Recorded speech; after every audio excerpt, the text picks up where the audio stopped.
Good evening. Welcome to the broadcast on this Friday night, August 14th, 2026. August 14th, 2026. I should have worn my Elvis blue or red jacket tonight.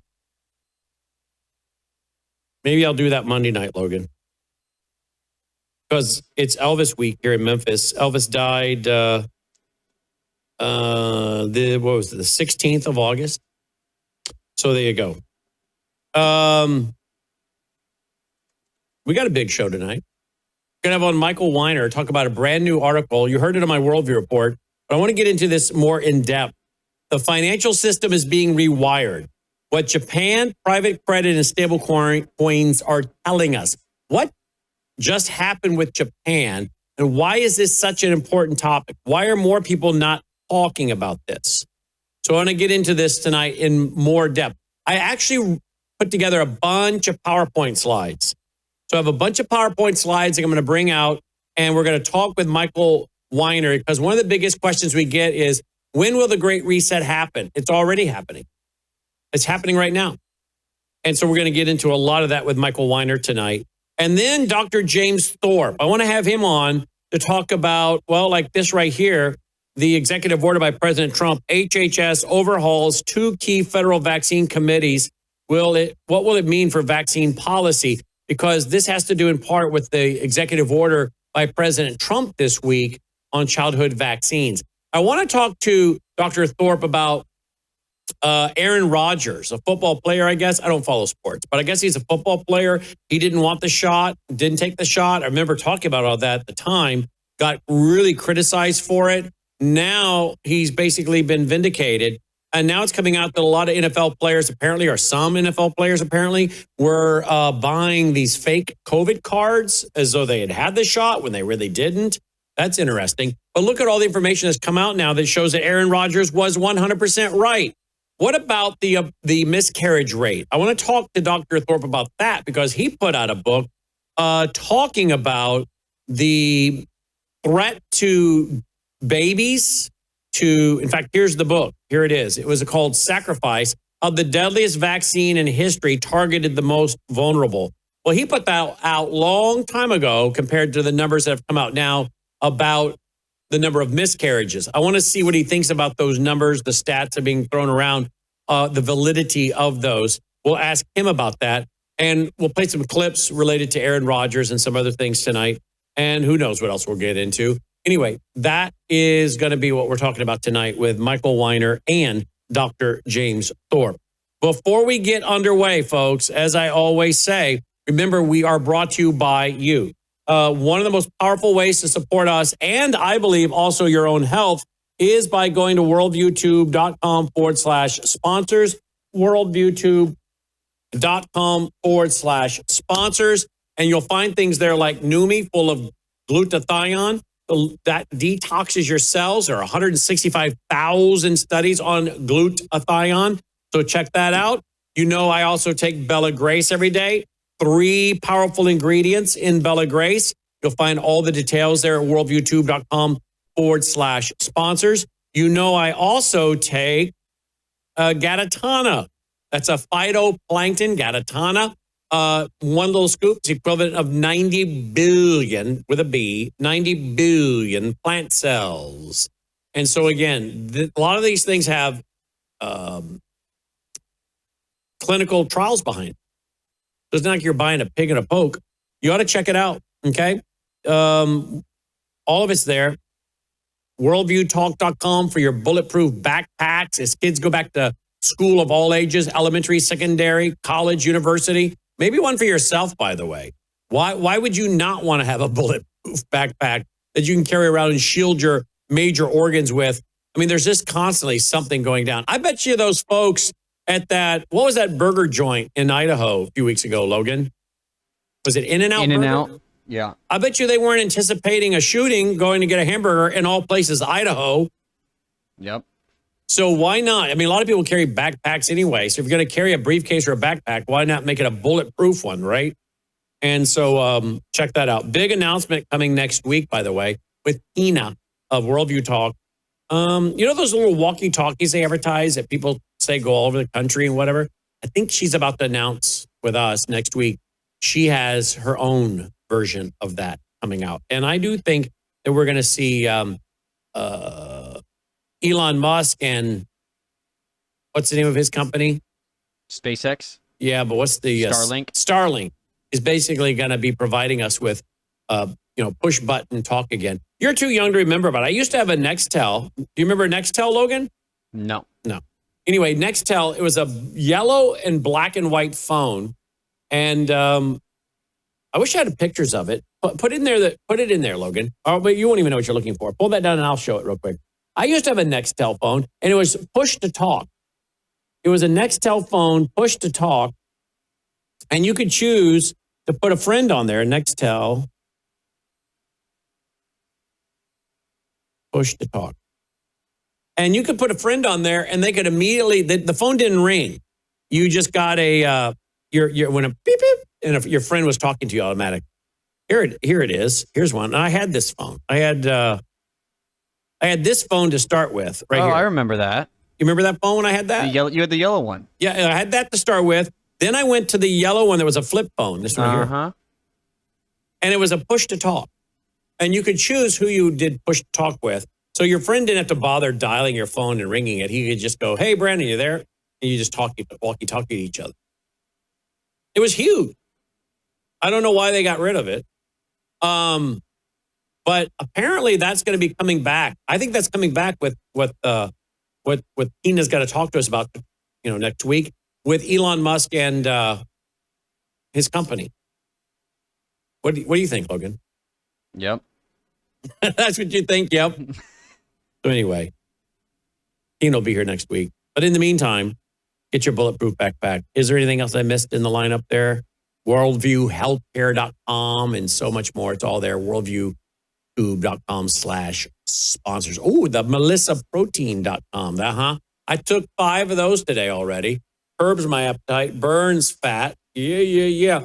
I am back down to 170 and I'm headed toward 165.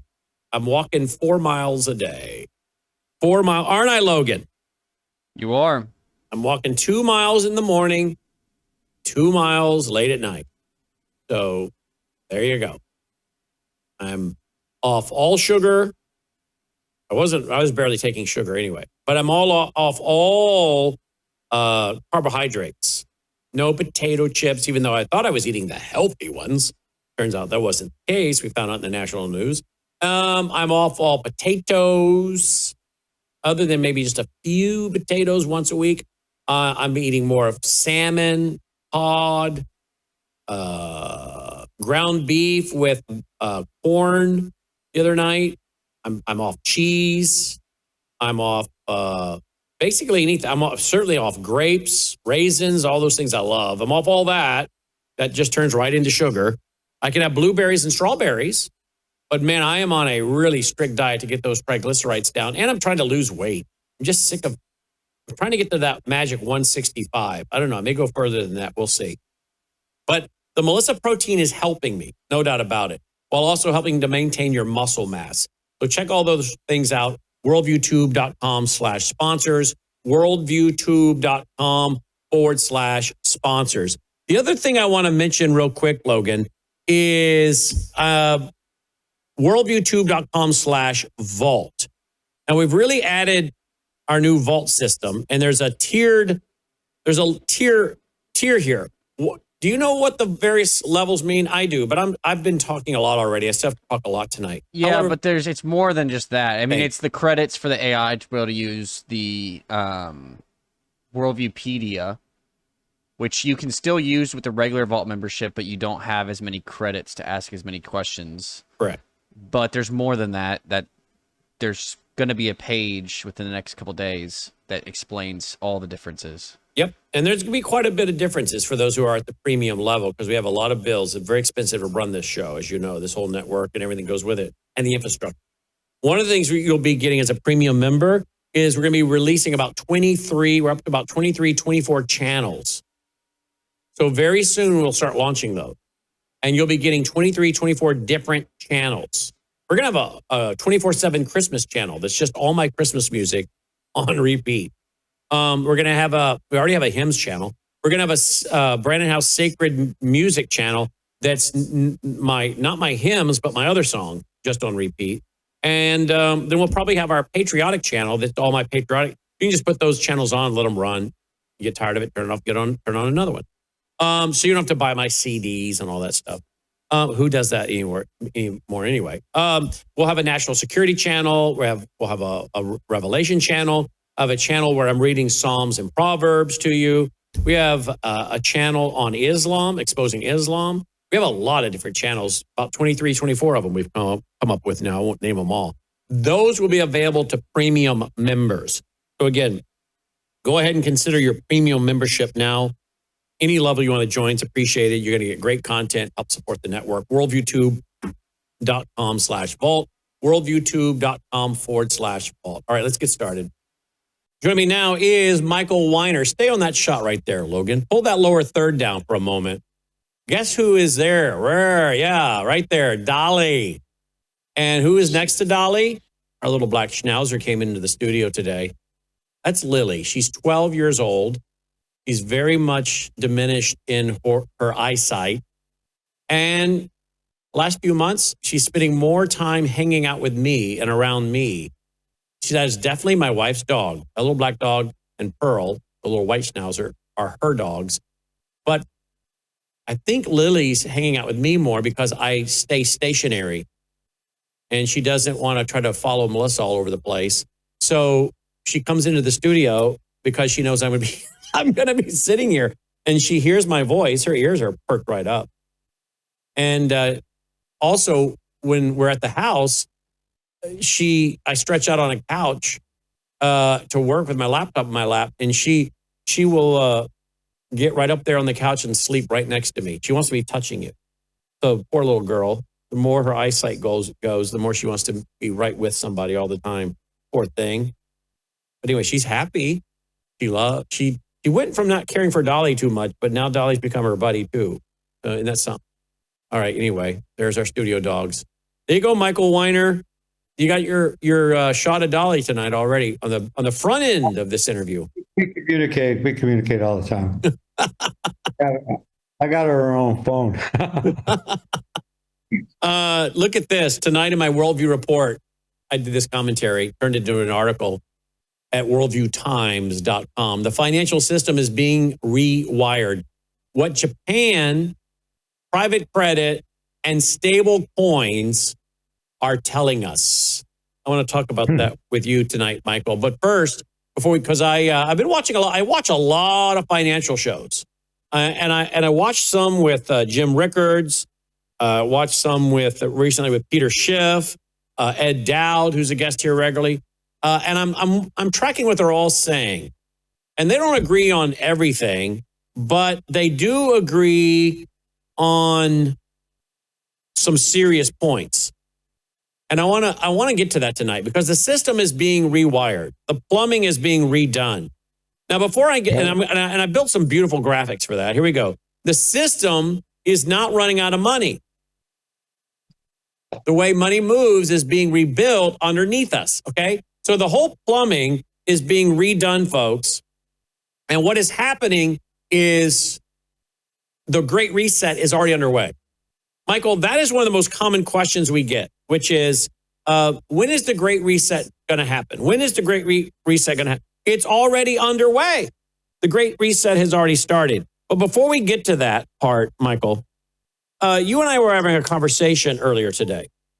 And you had one of our listeners who's with a credit union that wanted to do a few $100,000 in either gold, taking physical custody, or IRA, or whatever it was. What happened? Pretty much the credit union put the snafu on it all and tried to claim all kinds of negative things on the industry, things that are totally unwarranted. It's if you got nothing nice to say, don't say it at all. But don't talk about a company that's been in business 44 years with hundreds of millions of dollars in transactions and 128,000 clients and sit back and claim that with 38-year 5-star reviews from Better Business Bureau and say that we're a scam. I mean, I called them up. I said, are you selling or something? We might consider buying you. I mean, I don't understand why you would make a blanket statement like that. And the comment that I got from the person I talked to there was, we're not necessarily pointing a finger at you. We're pointing a finger at the currents at the industry. I said, well, are you a financial advisor? Do you have a background to be able to be telling your people what to do? Or are you just trying to maintain control of their money? Because really, you have no right to get involved in transactional relationships with that person unless they hire you to do so, which, unless you have the ability to do it. But this is what I talk about private wealth all the time. It's nobody's business what you do. It's only their business if you make it that way. You've got to be very strong and very forceful and be able to always demand as much privacy as you can get in today's crazy world. Because even when you're talking about this financial reset, which again, Mike Weiner called it the new financial system over a year ago, this is exactly the direction that we are going. And this type of attitude, this pervasive attitude, is the same attitude that has been done by the government. When Roosevelt legitimately did what he did illegally with our money, when Nixon illegally did what he did and literally destroyed the balance of the financial system and made us a paper tiger. And, you know, when you go back to when did this reset happen? It started happening at the formation of the Federal Reserve. And that's in 1913. So, you know, this whole situation, I'm writing a book. I'm working on it right now. It's called The Greatest Shell Game Ever Played. I'm working on it now. And be assured of the fact it goes back all the way there. These people have destroyed our financial privacy and security in this country. And the last bastion of hope that you have is owning gold to offset the other parts of your portfolio, because these priorities, these things that go on at banks and other things, literally are an everyday occurrence. And if you sit there and you say that to somebody and you see how quick they back up, like when I went into the bank to get cash to give to my grandchildren on Christmas, and the gal asked me what I was doing with it. And I simply asked, are we related, dear? Is there something I don't know? What's your last name? I said, because it's none of your business what I do. So they wanted to know why you were taking cash out of the bank? I want to know what I was doing with it. I should have said I'm going to Vegas and putting it all on black or something like that, but it's really not. I say I'm giving it to Dolly. They'll say, Dolly who? So I'm not telling them. I'll stand. But think about this, Mike. We have people that watch this broadcast call you up. They're trying to make a private transaction and they want to get diversification. And they're having a hard time being allowed to wire their money out. Do you think that problem is going to get or worse? Because I know I can answer it. And I think you and I are in agreement. It is going to get worse because they're going to put in stricter and stricter capital controls. And right now we have so many bubbles. We have a stock market bubble. We have an AI data center bubble. I'm not discounting AI. It's here to stay, and it does a lot of work. We have the systems running, doing the work of about 6-7 people for us in the control room. It's here to stay. But this overbuilding, these data centers, all of that's going on is a bubble. So I think you got a real estate bubble. I think real estate's too high. I think the stock market's too high. I think the data centers is a bubble. We have multiple bubbles here, and it's going to pop. And when it does, there are going to be a lot of people that want to get liquid and get out of this system and that system. And they're all going to be running for the doors. And they're going to shut the doors and putting massive capital controls. So if people here on tonight, Friday night, August 14th, 2026, are having a hard time, some of the people that call you, and this is a regular occurrence, can you imagine what's going to happen in a year or whenever this pops? And I don't know when it's going to pop. And anyone that tells you they know when it's going to pop is just guessing. But we can see the signs of it. We can see the signs of it. They are already preparing. I want to answer twofold. Number one, if you are somebody out there, one of our clients who wants to do something and feels constricted, give us a call. We'll help you. It's a very simple situation. It's a matter of standing up. As long as you can stand up for your money and tell them to shut up, you're all right. But a lot of people feel intimidated, and that goes for financial planners too, who sit back and, and I had one person recently wanted to invest in their financial. I've got my own gold advisor. Really? You got your own gold advisor? Well, I wonder what the kickback is. At the end of the day, that's all good and well. If you need help, you let us know. But this whole idea of taking money, by the way, but this whole idea of a bubble, this bubble's already been set up. They're setting it up right now. And I hate to say, and I like Donald Trump on a lot of various different things. I have a right to disagree. I don't like that whole situation with the cryptos. I don't like the fact that he said the only way out of debt is with cryptos. I don't like the fact of the Genius Act and the staple situation and what we're going to get into as it relates to the Federal Reserve. What I warned about a year ago with the staple coins and that situation, which we're going to get into regarding the fact of the Treasury Department muting the Federal Reserve, and all of a sudden the presidents will be able to call the shots. It's going to get very interesting. And that's why we talk about being prepared and properly balanced, because if you don't, and, a lot of people sit back, and I'm sure on April 5th, 1933, including my grandfather, nobody in the world thought anything would happen that happened on April 5th. But when it happened, they had no recourse. Well, you've got an idea now of what's going on around you, and there's never been a more important time to act versus react and start getting under the water, because this stock market, which Dolly could have done your transactions for the last 9 years, it's only been going straight up. Why? Why? Okay, think about why. It's called money on the other end, people selling it.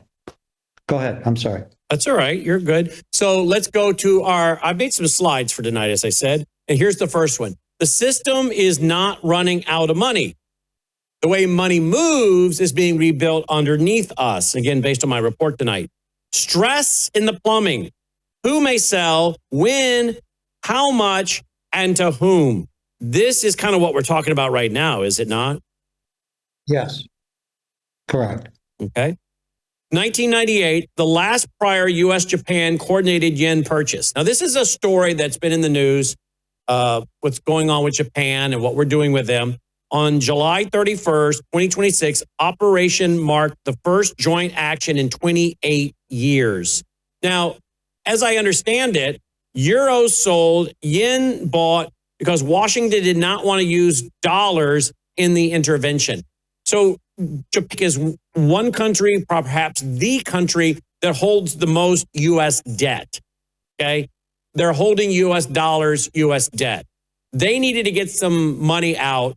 We didn't want them dumping those dollars. So euros were sold and the yen was bought because they didn't want in D.C. dollars being used in the intervention. Do I have that correct? Absolutely. And it goes back to our conversation a few weeks ago when we talked about the dollar demise and the Japanese situation. I said at that time, and I said it before, I hate to say I'm right, but I'm always right. I'm just kidding. At the end of the day, maybe I'm not kidding. At the end of the day, understand, I said, we've been setting up Japan since 1980s. We destroyed them financially. GM sold them a building for $1 billion and bought it back 10 months later for $500 million. We have been jamming Japan for years. And right now, Japan is maybe waking up a little bit. That's why they wanted euros. I don't think it was a matter of what we wanted to pay them. But we lean on Japan. We dumped all of our bad paper on them, and they're like little puppy dogs. Well, they're holding $1.14 trillion right now in U.S. Treasury holding. They want out of it. Now, it says here, selling at scale could pressure bond prices and push yields higher. That's why we didn't want them selling, right? Correct. So explain that in layman terms.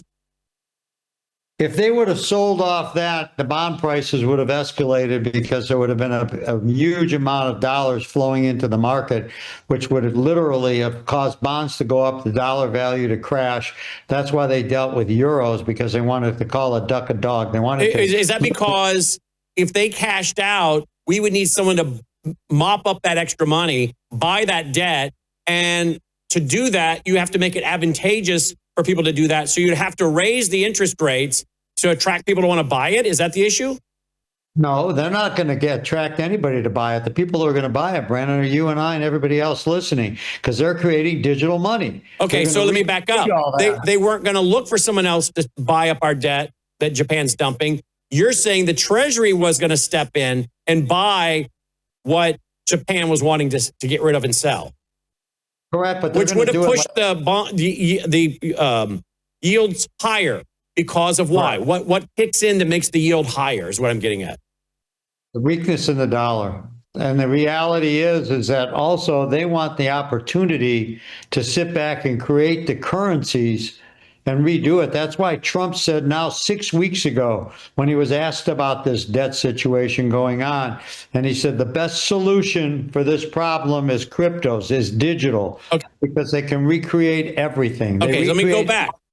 So if they got rid of, let's say in this case, they're holding, I guess, $1.14 trillion in U.S. Treasuries. If Japan were to have sold those and those dollars come back to our shore, it debases the currency, too much money floating around, right? And what is inflation? Too many dollars chasing too few goods and services. So for the mopping up of that money, you would have to pay a higher yield because the dollars you're buying or acquiring are now worth less. So the yield on it would have to go up to make up for that debasement in currency value. Do I have that correct? Correct. That's exactly correct. But that goes back to the big picture. And the big picture here, the total big picture, is restructuring and the retracement of our entire monetary system. The only way they can get out of this mess that they've been creating since the 1910s is to change the currency again. But this time it's not going to be just changing the currency, it's changing the financial system. Tokenization, cryptos, staple coins. I mean, it's going to be insane. And if you think you're trying to figure out what you have, you'll get your statement from Merrill Lynch, and all of a sudden you're looking at it, you see, well, Ford Motor Token, okay, General Electric tokens. And then we're going to get into the situation of what they're doing to neuter the federal. They are going to literally restructure everything, absorb the debt by devaluing and debasing our money. So we won't, it's literally, as I said, the book I'm writing, The Shell Game. You won't know what's happened to you until it's happened. And all of a sudden you'll see your net worth based on all these different vehicles that they're calling, that a lot of people don't even understand, literally devalued. Let's go to this. Also controlled. So borrow against the treasuries. The Fed's FIMA, F-I-M-A, repo facility can provide dollars without forcing a sale. Okay, so what did we do for Japan? So to keep them from selling, what did we do for Japan? Well, we were shoring up their economy by pouring currencies into them, but not ours. Okay, let me get this right. In layman terms, you're saying, okay, you guys need to sell our bonds, our treasuries to get some money because you're holding $1.14 trillion of our debt and our money. Okay, don't do that. That would create a problem for us. We'll just pump money into your system. So they're doing quantitative easing. The U.S. government is doing quantitative easing for Japan. So basically, Correct. We just turned around and loaned them money, which means we had to create it. They did money to loan them money so they don't dump our money, which is them holding our debt back to us. Like I said, shell game. That's all it is. I mean, it's just a shuckster thing. Now, at what point does this become a problem and more people like Japan say, we're out, give us this? We're there. That's why they're going digital. So basically what we're looking at here, as I said in my report tonight, is this is a run on the U.S. bank but in a polite manner. Correct. By the time you realize what's happened, it's already been done. And already doing it. When they signed, and we talked about it not last July, a year ago, when they signed the great big beautiful bill and did the Genius Act, and we're going to talk about the Federal Reserve that you and I talked about a year and a half ago that I said was the neutering of the Federal Reserve, legitimately gave them the gateway. And that's what they want to finalize, and they'll pass that Clarity Act. Even the Democrats will go into it because of the fact that they all want the ability to control every dime you have. So what gives some sort of regulatory control on the crypto industry? So at that point, you'll have digital banking, you'll have tokenized banking, you'll have commercial banking that's digital. Everything, Mr. and Mrs. Smith out there watching, is very simple. It's called controlling every dime you have and changing what you have to something else that, when it's revalued, absorbs the debt that they created, not us, they created, and we're going to take the hit for it. And it's going to be dramatic, and the comeback from it will be, they'll just keep creating more and more of it, like they started doing in 1971 with the printing presses, and it'll start us into another vicious cycle, all based on smoke and mirrors. And the end of what we know as a normal financial system is what we're headed towards. Correct me if I'm wrong here, Michael, but it almost kind of has the feel of all these countries showing up to the U.S. during the Nixon administration saying, we want our gold. We're not so sure about you people. We all want our gold. And there was a run on the bank. And he said, we're shutting the gold window because otherwise we're going to lose all of our gold as a country. So he shut the gold window and said, no. And now it seems like this is happening again, but in a different way. Is that even a legitimate comparison? That's one, but there's even further than that. In 1967, 68, there was a show done based on the fact that, and they were talking about it when the news was no longer the fake news, how the United States was buying munitions for the war in Vietnam because we were running out of munitions. So they'd buy it from the French and other munitions makers, and they didn't want our currency. They were turning in our currency as fast as they got it for gold. And Lyndon Johnson was spending more money on the war than we had gold available to cover all this currency he was printing. So Nixon came to a conundrum. That means basically an end of the road, where he had to make a decision. Either we fess up to the American people and say, we have overspent, we need to rebuild our gold source stands, and we need to get the heck out of Vietnam, or, as Nixon decided, we'll just go off the gold standard. And he opened the floodgate on all of that and changed the narrative for this country. That is probably one of the most wicked moves we've had since the 1910s, when they formed the Federal Reserve. 1913. 1913. Correct. So that is a legitimate comparison then, and now that bought us some time, and now we're at the end of this road. That the next road they built, we're now at the end of that road. You and I will be upstairs playing gin rummy with Dolly, and we'll be having a good time, because who the heck knows what they're going to have for money. They'll keep recreating something. But the interesting variable in all of this, with every single major financial system, and we talk about central banks of countries, all of them are amassing huge amounts of gold because they want to give some. That's why Trump is rushing to this. That's why we talk about this. So I just can't only say that this is going to be a complete new financial world, and it's going to happen very quickly. You're going to, based on the Roosevelt law, which has been around 93 years. They don't need permission. They don't need your or my permission. We already lost it. All we can do individually right now, while we can, is protect ourselves and shore up our assets. That's the only thing we can do, because it's coming. Well, here we have $39.24 trillion in debt. We're about to hit the $40 trillion mark. That was crossed on June 9th, 2026, that 39.24, according to the supplied research that we've been using. So look at this, $1 trillion a year. That's just an interest, not principal. $1 trillion, about $88 billion every month.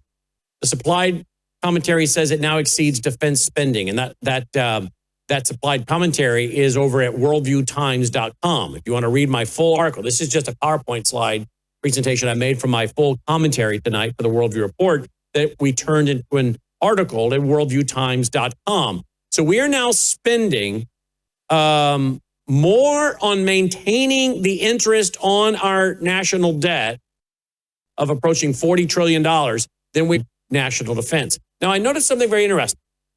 You mentioned that Lyndon Johnson was spending way too much money because he was fighting a war in Vietnam. Hello. Now we're spending a ton of money because we're fighting a war with Russia through Ukraine and giving them a bunch of money and loans and straight out money and munitions. And now we're fighting Iran. So it sounds like the scenario and the situation between Nixon closing the gold window in 1971. Correct. We showed a copy of the show. 1971. And then what's going on today seems like there's a lot of similarities of what finally helps to push that final decision to flip to a new system. Absolutely. And, like we showed that clip when Nixon announced it, I'll remind Which he said would be temporary, by the way. Remember that? I mean, he said the word temporary 55 years later. It goes back fundamentally. Do we think the people that founded this nation were stupid? Do we think they were a bunch of dumb guys with white wigs? Do we think that they were just a bunch of idiots that didn't know what the heck they were doing? They sure as heck wrote one of the most finely written documents ever in our Constitution, Declaration of Independence, brilliant minds in setting up country. Why did they put us under the gold standard? Simply put, for people to understand, they did not want people running this country spending more money and printing more money than they had gold available because they knew it would ultimately destroy us. And here we are at that point. And another thing, when we look at this debt, we warn people about retirement plans. You better get your retirement plan shored up. You better pay attention. We're at $1 trillion a year in debt, $40 trillion there. Besides devaluing and defacing and changing our financial system by nationalizing or taking over your retirement plans and sucking that trillions of dollars in, they take in hard dollars. They issue you soft dollar credits like they do in your Social Security account, and the only hope that they have is you die. All right, so that brings us to this, Michael. We had a bunch of people, and it's been reported, we talked about with Ed Dowd and others, had their money in some of these financial instruments, and they wanted their money out. And apparently, some of them were saying, we want, 14% asked, and about half was honored. Then we had another one where 17% asked, roughly 1/3 was honored. So if this is happening now, Michael, during the golden age, so-called, the golden age of America, best times ever, we're being told. If this is what's happening in the good days, what is going on? What is going to happen in the bad times? Because basically this is what I referred to in my commentary tonight as a run on the bank with good manners, right? It's a run on the bank with good manners. There's no lines visible for the cameras, but people are lining up and asking for their money, and they're being told, well, here's just a small percent of it. And this is in the good times with the all-time stock market high. What do you think is going to happen when these bubbles pop? I think it'll get worse. I think it'll be like COVID. I think they'll dictate to you what you can have.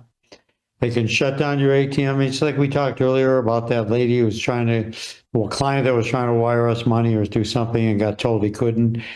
It's just, they will sit back, and it's sort of like training a puppy. They're training us and literally making sure that, okay, we can't get 7, but can you give me 10%?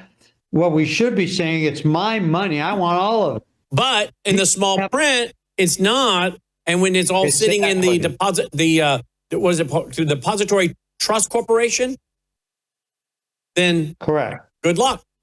And if any of you want to know more about this, Depository Trust Corporation, go to Worldview Tube, go to the bottom of the right-hand side of the page for our Worldview Tube research assistant, type in Depository Trust Corporation and watch what pulls up. And you can learn more about this.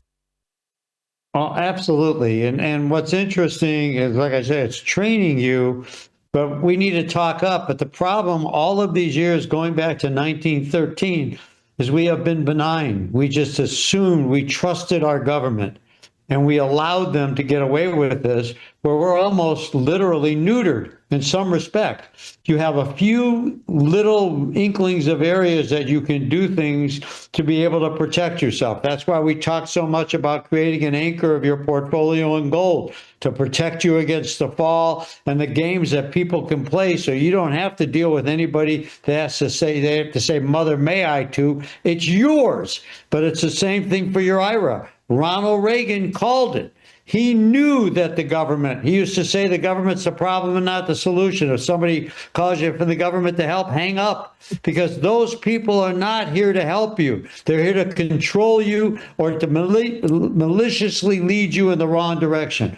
And you think I want this to happen? You think I'm happy about this, or I'm some conspiracy nut? I'm not.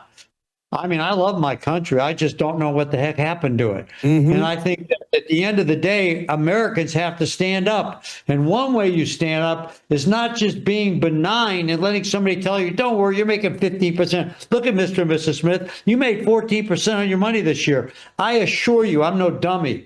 And I've done pretty well in life, as Brandon knows. But at the end of the day, I don't listen to somebody. I'm not going to have a guy who drives away in a Chevy tell me how to run my life. Okay?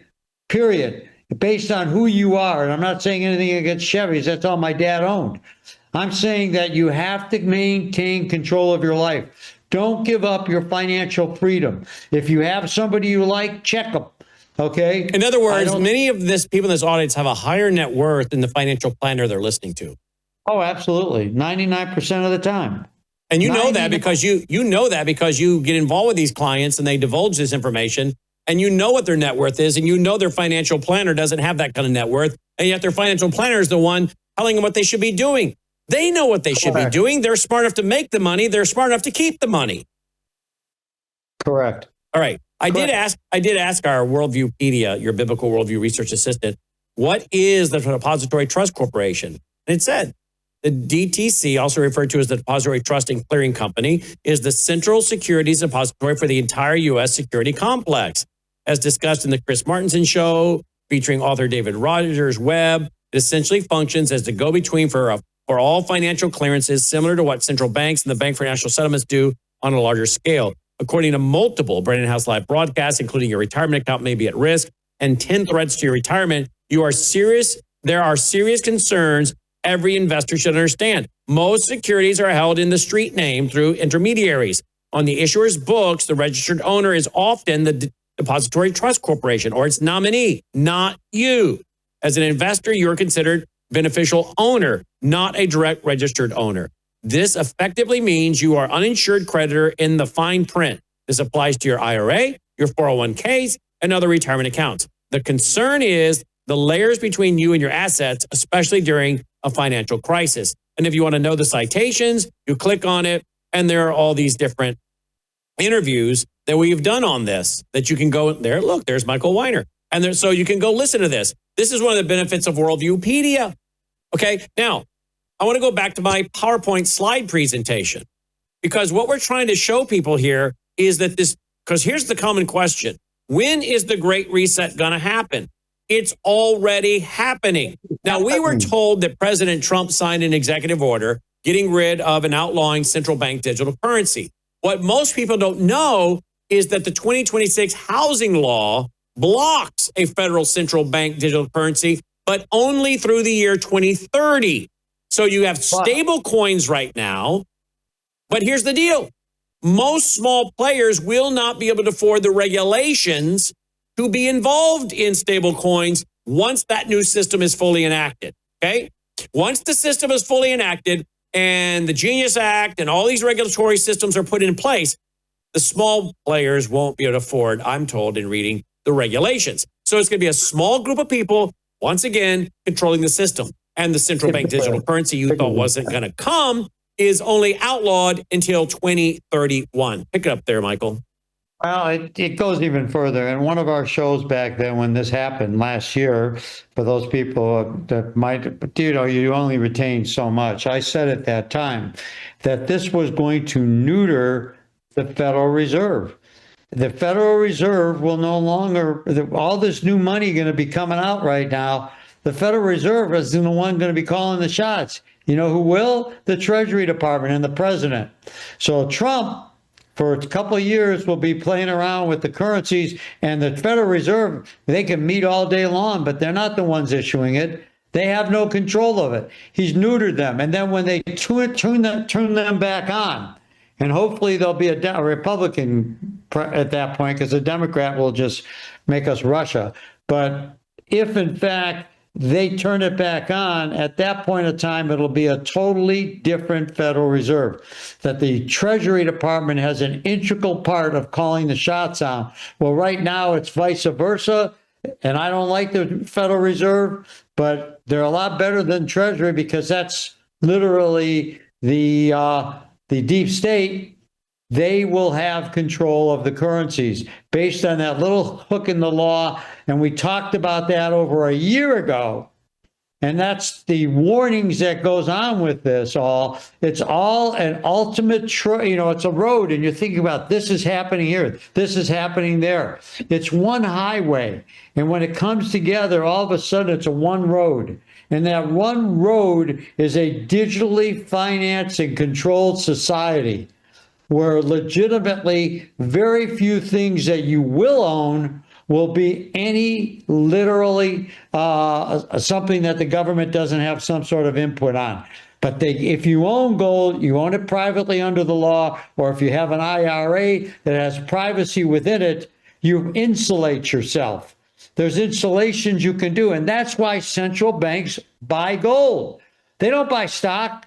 They don't buy dollars. They buy gold. They buy it because they want that same type of stability that we mentioned for you. Now, it's not a sales pitch, it's the truth. Now, this new system, the Genius Act, the effective date is January 18th, 2020.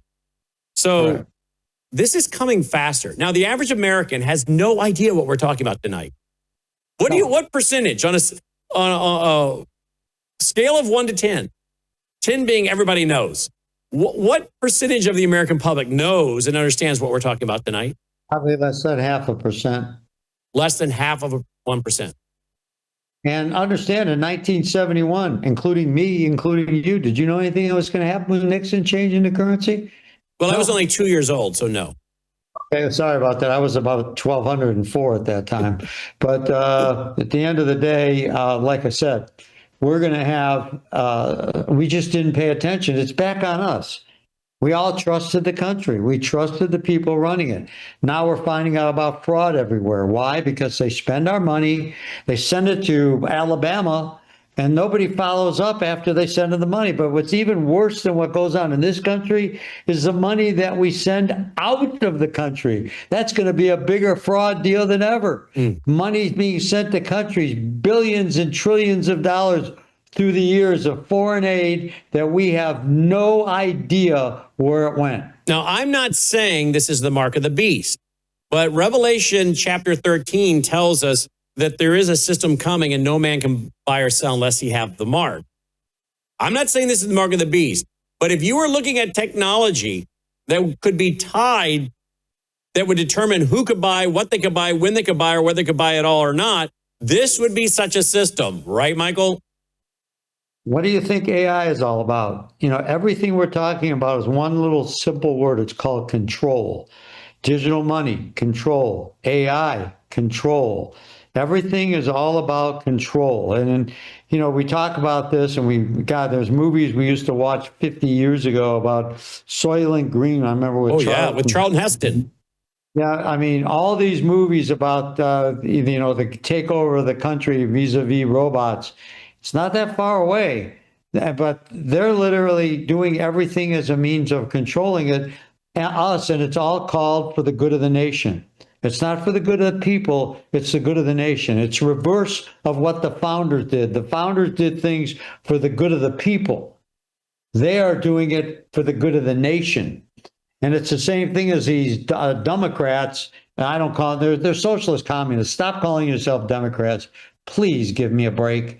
Okay. My comment is, let's get a plane going and give them a ticket and take them to Russia. They don't even have to worry about changing the laws in the United States. They can get right into the water, put on their bathing suits and jump into that Russian swing, water right there, and just get right to it.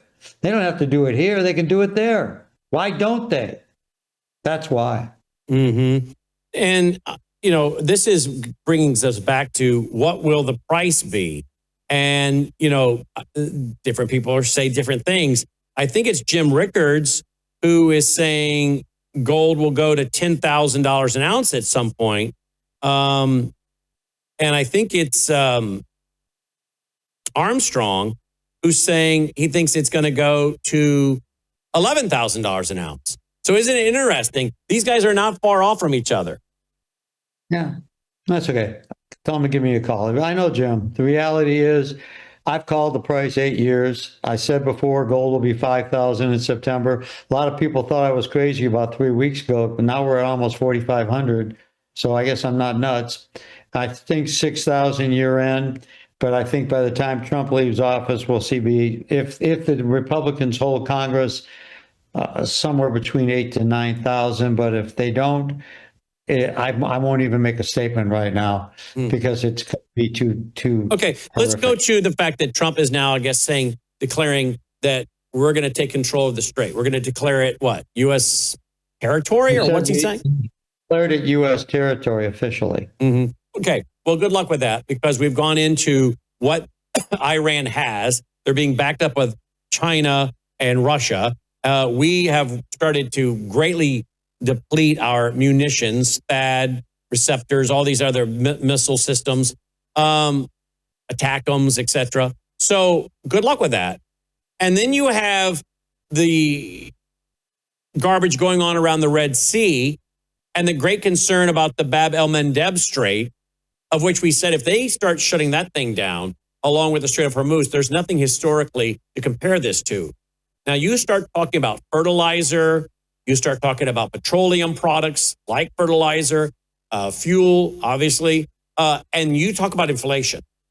And Michael Weiner, can you imagine, and most of us in this audience now, even I was an elementary student, remember the energy crisis of the Carter years. Can you imagine the kind of energy crisis and the inflation? And I'm pretty concerned that Russia, China, Iran have us right where they want Trump. They have led him into a huge trap. And if they choose, listen now, if they choose to move against Taiwan, I don't think there's a thing we can do about it. And the analysis and the tabletop exercises are showing there won't be much we can do about it, because they have weakened us, as we predicted during the Biden years.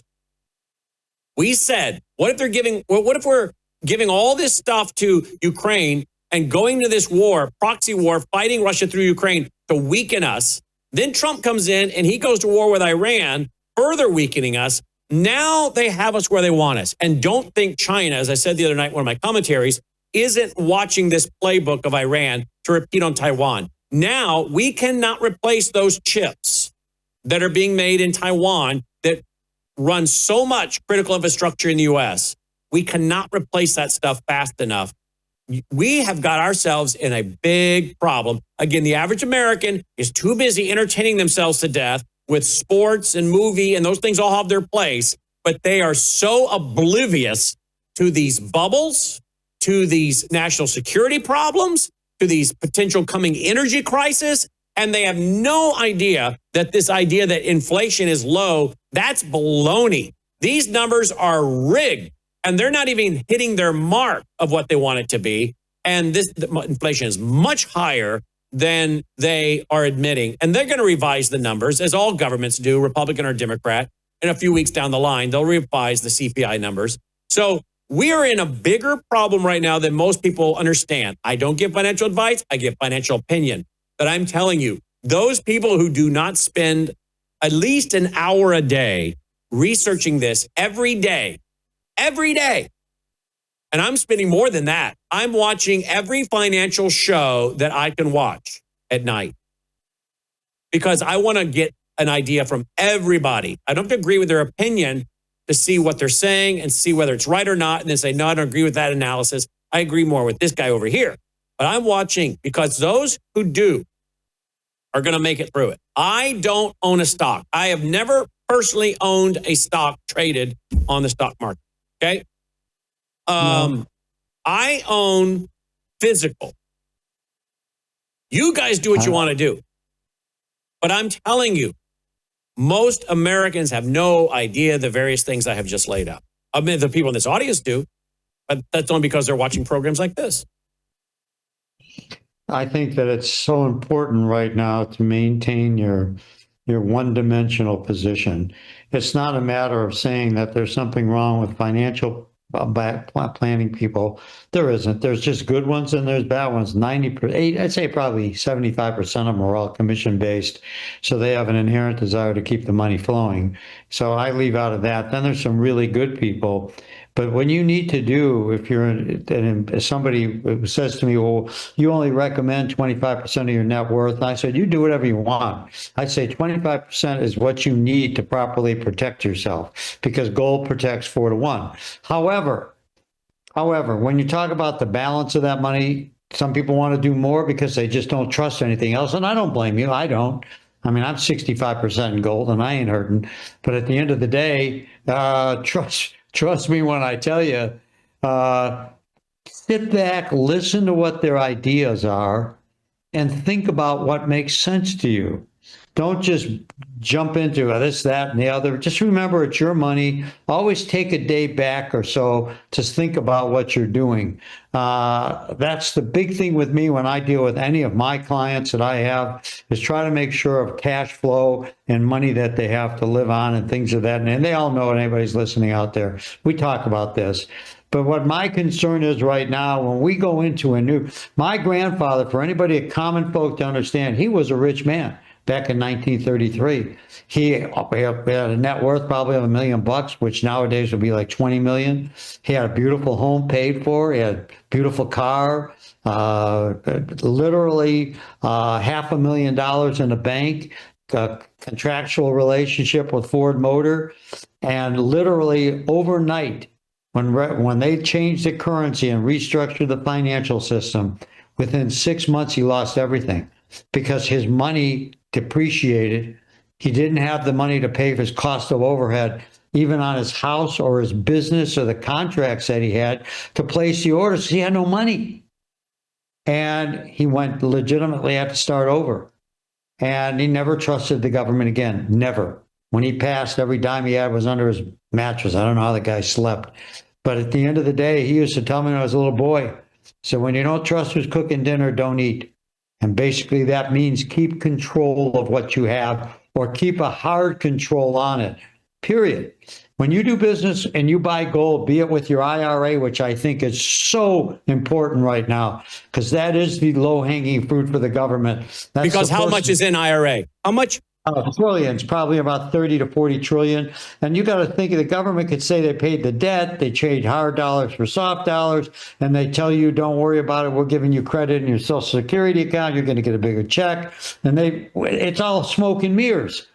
But that's why Reagan knew this was going to be happening when he saw that cache of hard dollars building up back in the 80s. And that's why we talk about it so much right now. If you're retiring, if you are retired, if you have substantial dollars within your retirement plan, you better take a hard look now. Because if you don't, things can go up in smoke, just like they did for my grandfather. And it doesn't come back. It does not recover. Wow. That's the reality of today's world. And the only thing I can say is we'd be more than happy to discuss with you any of your issues if you choose to, period. It looks like we have somewhere in 30 trillion plus are in IRA. Some put it as high as 50 trillion. You said 30 or 40. Yep, there you go. All right, guys. By the way, I did ask our Worldviewpedia research assistant, is America headed toward capital controls? This is a critically important question Brandon House and several financial experts have been warning about for years based on multiple Worldview Tube sources. Here's what has been discussed. And it goes into many people talking about what has happened in the past like Nigeria. The New York Federal Reserve launched a trial period for digital currency, CBDC testing. The United Nations and World Economic Forum have been accelerating the timeline for digital currency launches, et cetera, et cetera. So there you go. Again, we've discussed this stuff so long, and our Worldviewpedia research assistant helps bring it back up. Okay, folks, again, particularly those of you that are 55 and older, retirement age, loaded down with most of your assets in your IRA or your 401ks in the stock market, you need to seek good advice. You need to be wise here in these volatile times with so many bubbles. We don't give financial advice. We give financial opinion. Do your own homework, due diligence. I think it starts with getting the free packet of information and then talking personally one-on-one with Michael Weiner. You can do that by going to worldviewgold.com, worldviewgold.com. You can fill out the form. I've been working with this company now for about 18 years. Fill out the form and get the free packet of information, or call 1-877-864-1072, 1-877-864-1072. Hope you have a great weekend, Michael. It is Elvis week here in Memphis. We've got the FedEx golf tournament. No, is that Yeah, it's the FedEx St. Jude Classic. Thank you. FedEx St. Jude Classic going. I'm sure that's being aired on national television, right? Oh, yeah. Usually is. That's going on. So traffic, that's only a few miles from where we're sitting right now. So traffic is crazy. Hotels are booked up. And then it's also Elvis week. Elvis passed away August 16th, 1977. You want to fact check me on the 77? It's August 16th. We learned that the other night. Was it August 16th, 1977? When he died? When what? When Elvis died? Yeah. And so this week it's the FedEx St. Jude Championship. Oh, wow. Well, what's going on now is combined with Elvis week. So August 16th, 1977. Yeah, there you go. So we have a lot of people in town. And it's also, we've been at or near 100 degrees for like 10-day period. So welcome to the Mid-South. But again, it's very humid here. You have the same temperatures there, but you guys have no humidity. I remember being in Tucson, and getting out of the pool and actually being cold because there was no humidity, and it was in the summer. Not too long. You were too cold too long. That's for sure. No, that's true. Anybody who's going to look up in the document area for Worldview, I think that's a great idea. Just don't look up how old I am, because it's probably too long of a line to be able to put on there. Exactly. But at the end of the day, you can't look in there to see how often I'm right, which will look for yourself, which is probably going to be dynamic. And then, should I ask our Worldview how often is Michael and Dally and I'll have quotes in there. How often is Mike Weiner right? Should I ask our research assistant that? By the way, I'm going to make another prediction right now that Starlink, since Mr. Elon Musk is now saying that he will destroy the entire cell phone industry and take it over, and I totally believe it. I think Starlink will ultimately change the narrative. What did you call it? What'd you call it? What? Did you call it Starlink, or did you come up with another name? Starlink. I thought you said Stunklink or something. I couldn't tell you. Broke up for a minute. Starlink. It's all over the news again. We will have that announcement next week. I believe he'll buy a cellular company just to get the client base, maybe test T-Mobile or somebody.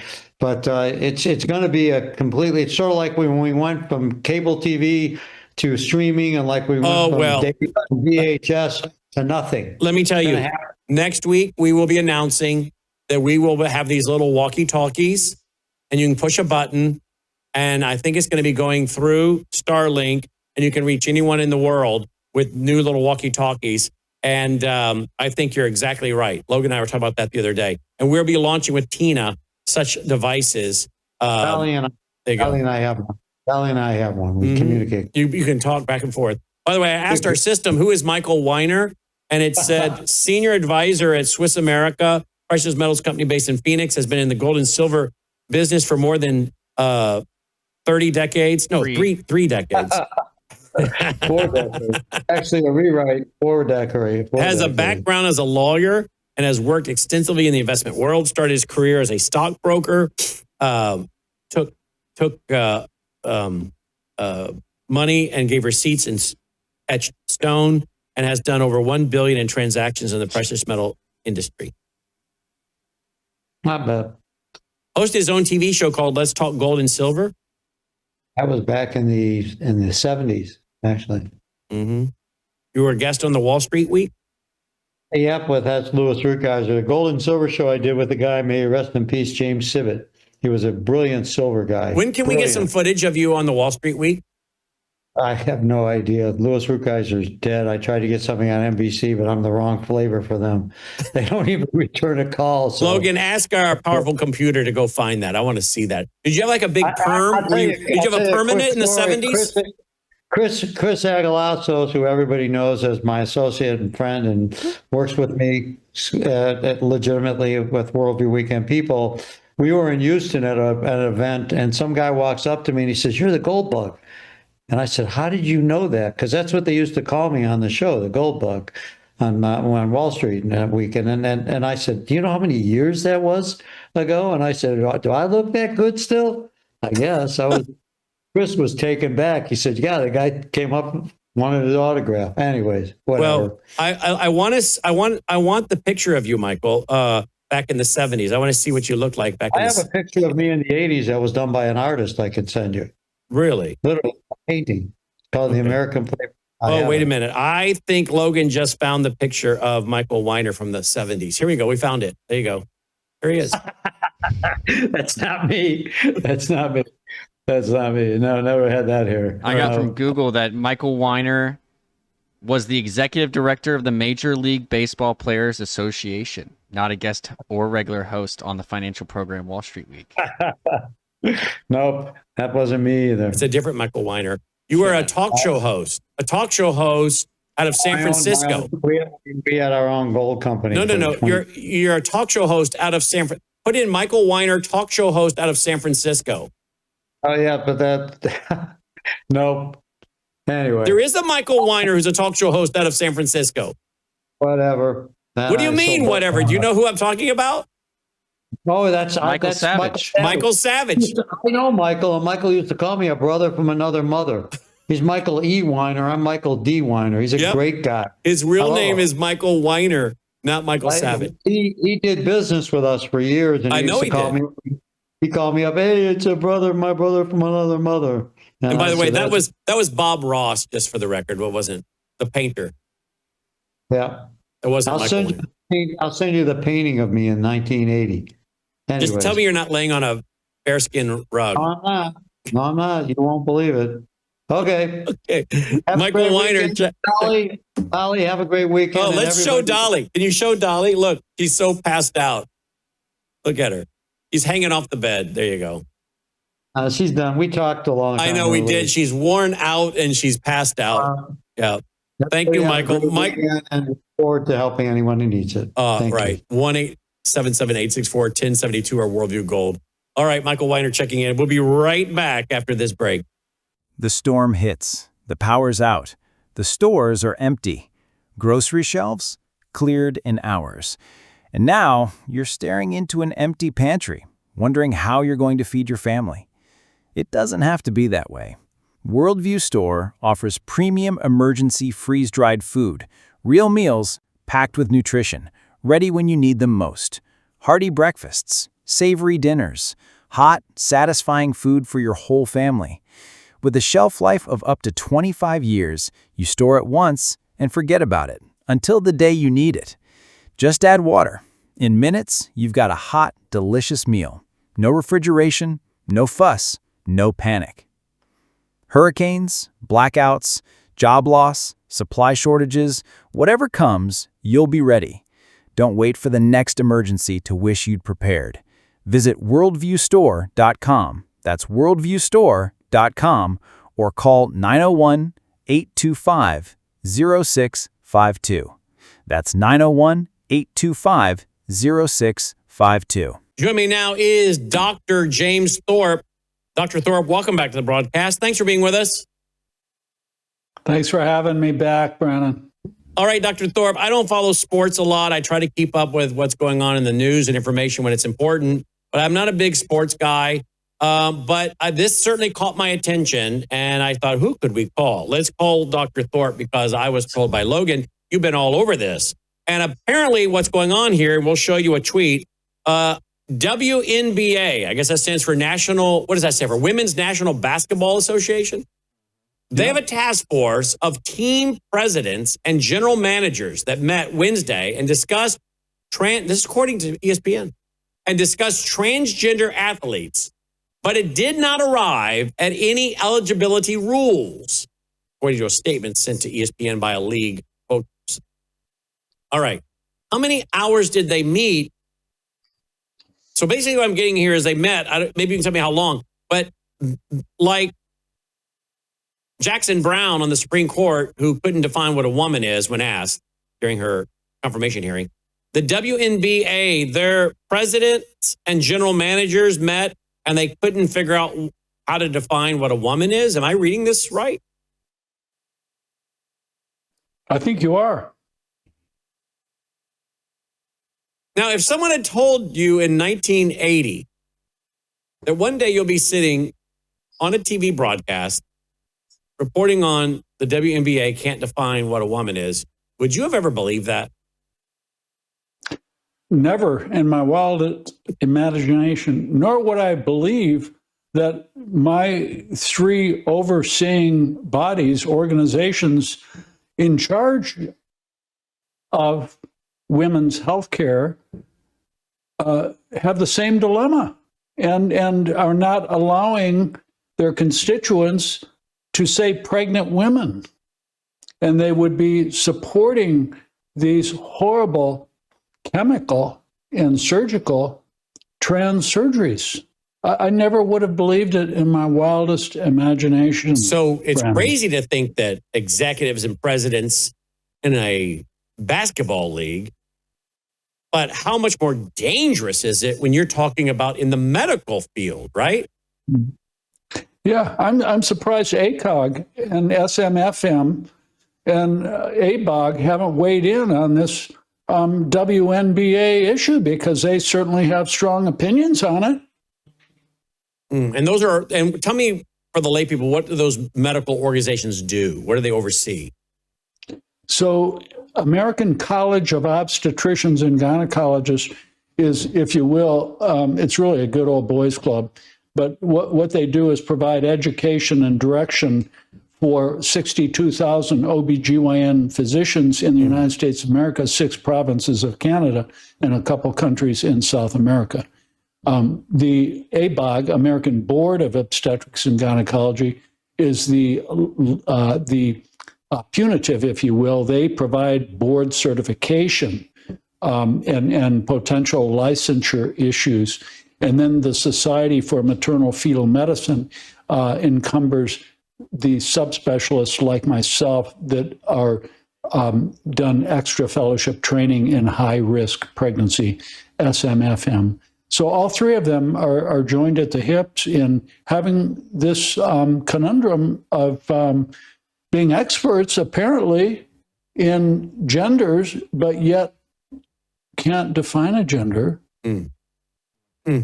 Now, Dr. Thorp, you were one of a few people that did a white paper, a peer-reviewed paper, on the COVID shot and the likelihood that it created the inability of people to be involved in reason, logic, and context, to have cognitive impairment.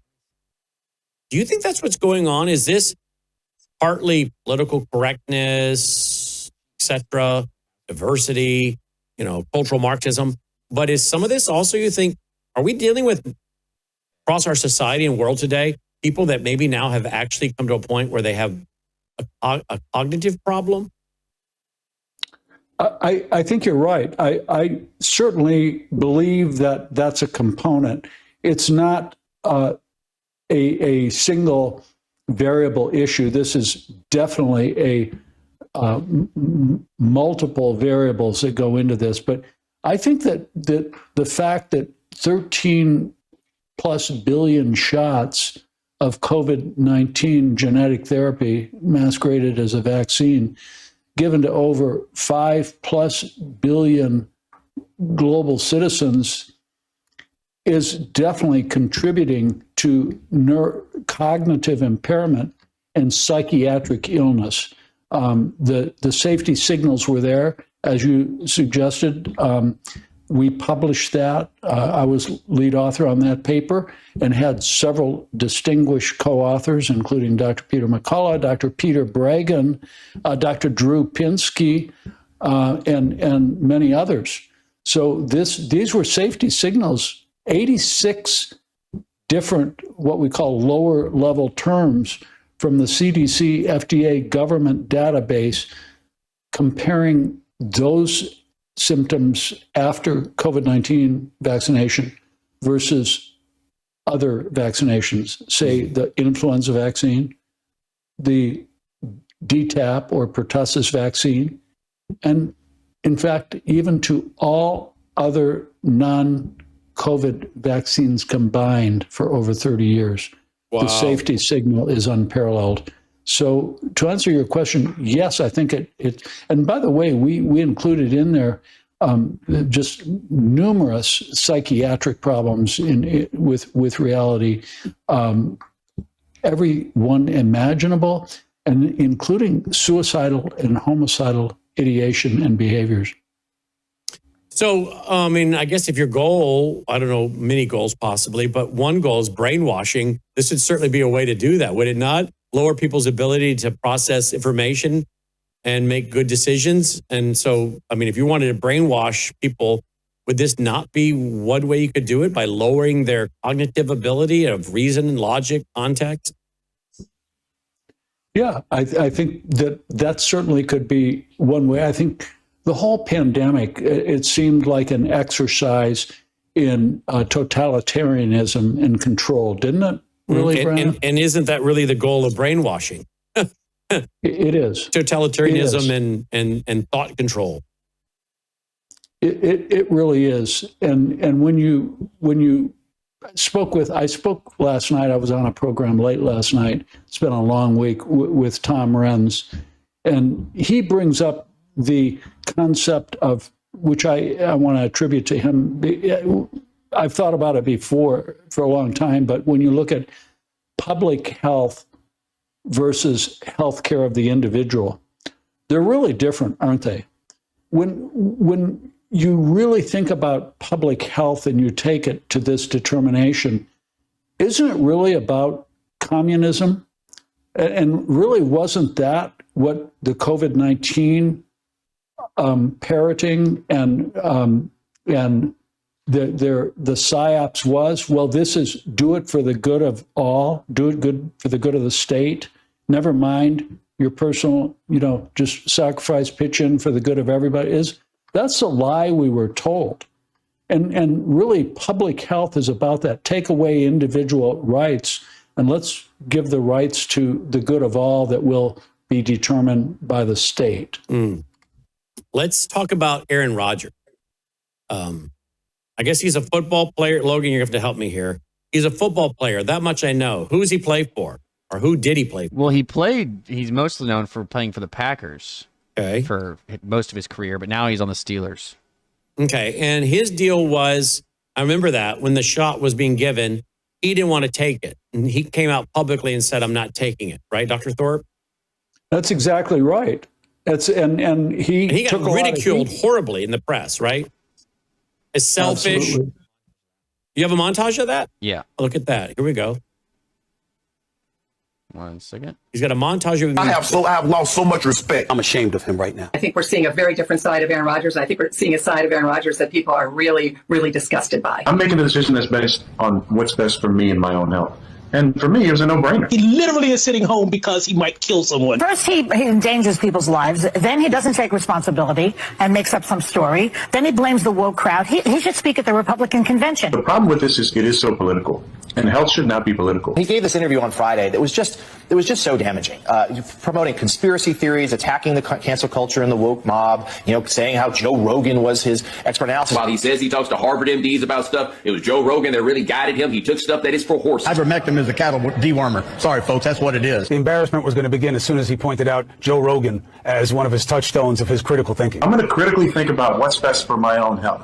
I'm not judging anybody else. What we've got today with this interview is a public figure spreading misinformation. Aaron Rodgers is comfortable sitting down for 50 minutes and spewing verbal diarrhea that we can all react to. It is a devastating prospect of the ramifications of what this guy is doing and what he's saying. He sounds like a crackpot. Have they talked about exercise, a healthy diet, like eating real food, drinking water, taking vitamins, vitamin D deficiency, and what that causes in the body? No, there hasn't been any of that. I think that was a rant that went off the rails several times, divorced from reality at almost every turn. You came across as a national embarrassment. Do you think Aaron Rodgers set the dumb jock stereotype back? I'm going to have the best immunity possible now, based on the 2.5 million person study from Israel, that the people who get COVID and recover have the most robust immunity. For him to perpetuate that, I guess it just shows us that he doesn't care.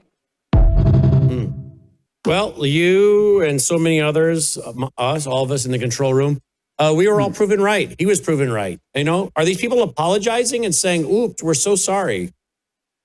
Only one. Only one? Who's apologized? Stephen A. Oh, what's he said? Said he was wrong. That Rodgers was right. He was in the, there's multiple clips of him in there. And that. Yeah, I saw that. Yeah. Good for him.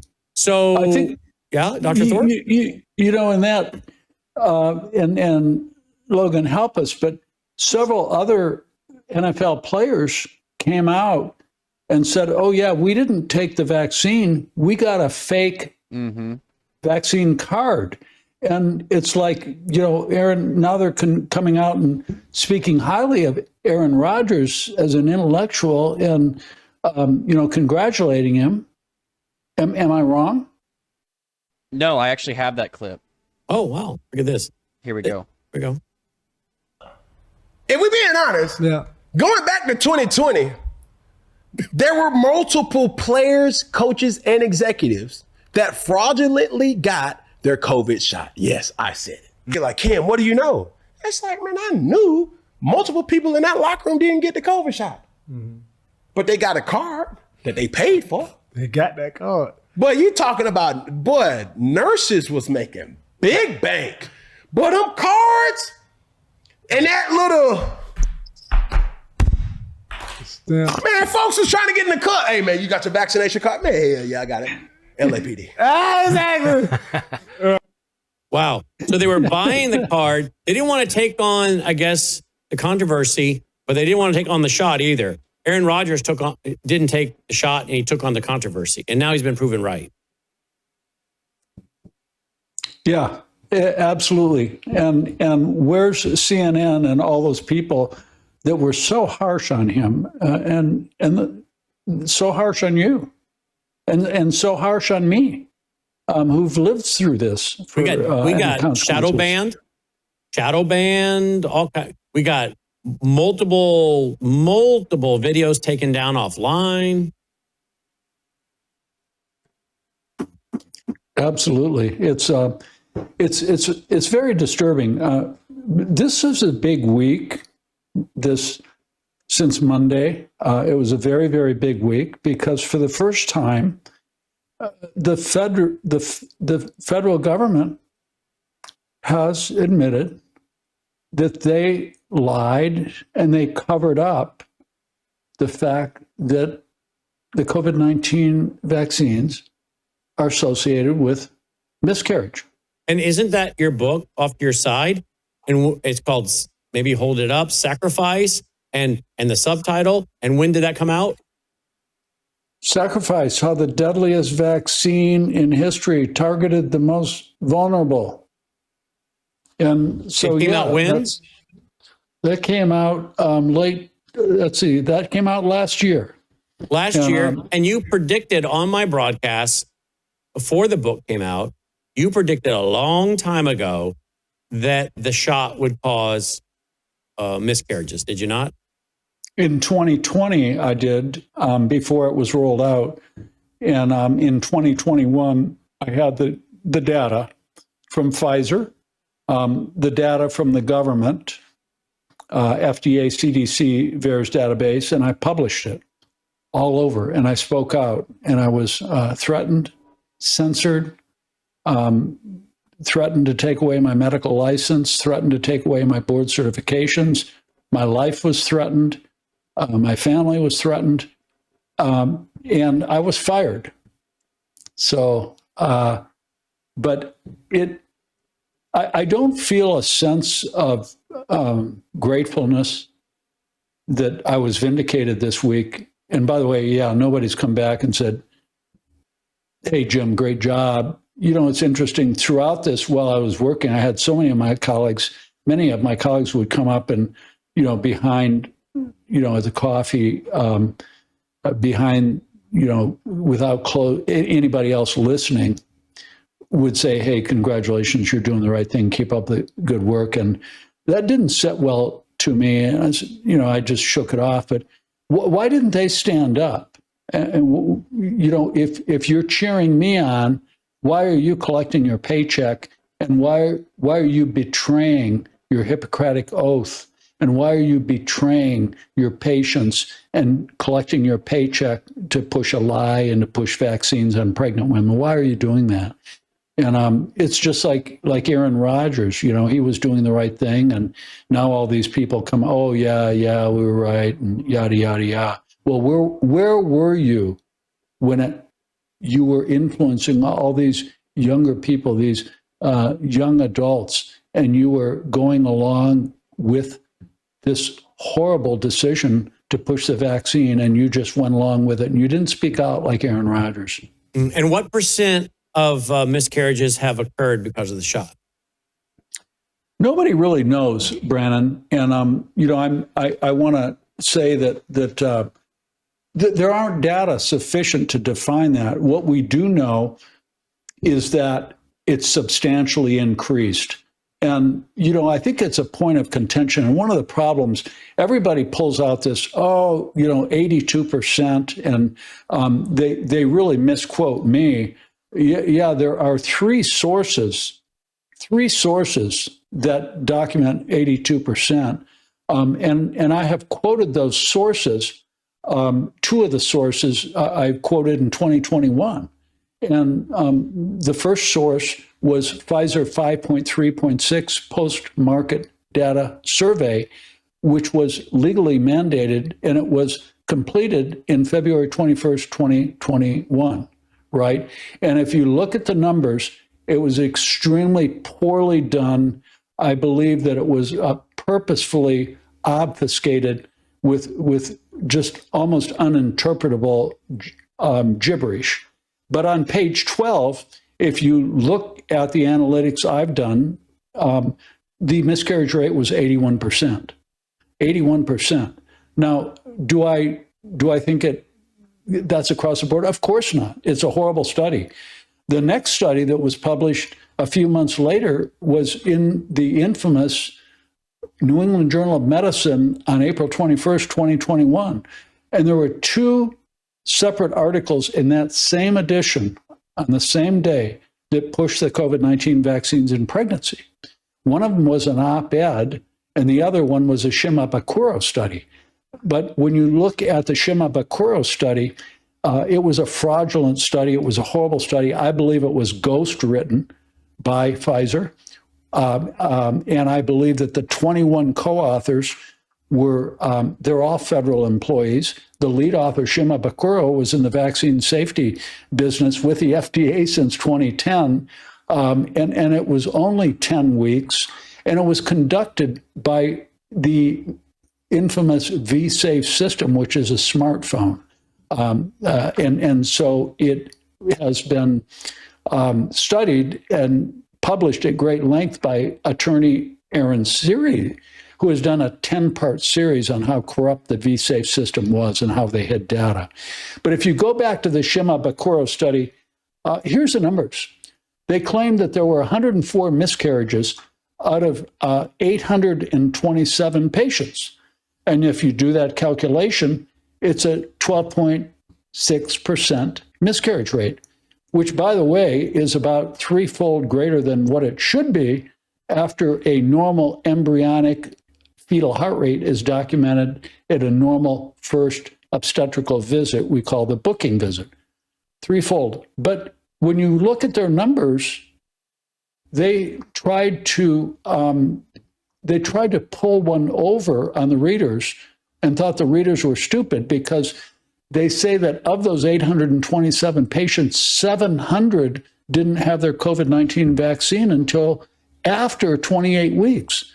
Well, if you can't have a miscarriage after 28 weeks, that can only be before 20 weeks. Most of them before 12 weeks. So really, the numerator should be 104 miscarriages. The denominator should only include the number of patients that got that vaccine in the first trimester and early second trimester. In other words, before 20 weeks. So if you do that, it is literally 104 over 127, which is 82%. So that's where, and then finally, a few years later, and I want to make sure I give credit to Dr. Naomi Wolf, a PhD, and Dr. Naomi Wolf and her team of thousands of investigators, I think in 2024, published the internal Pfizer papers, which came up to the exact same 82%. Now, I had nothing to do with those group of investigators. I respect them greatly. I had nothing to do with Naomi Wolf's analyses. I respect her greatly. But so you have three sources that come up with 81 to 82%. Do I believe they're accurate?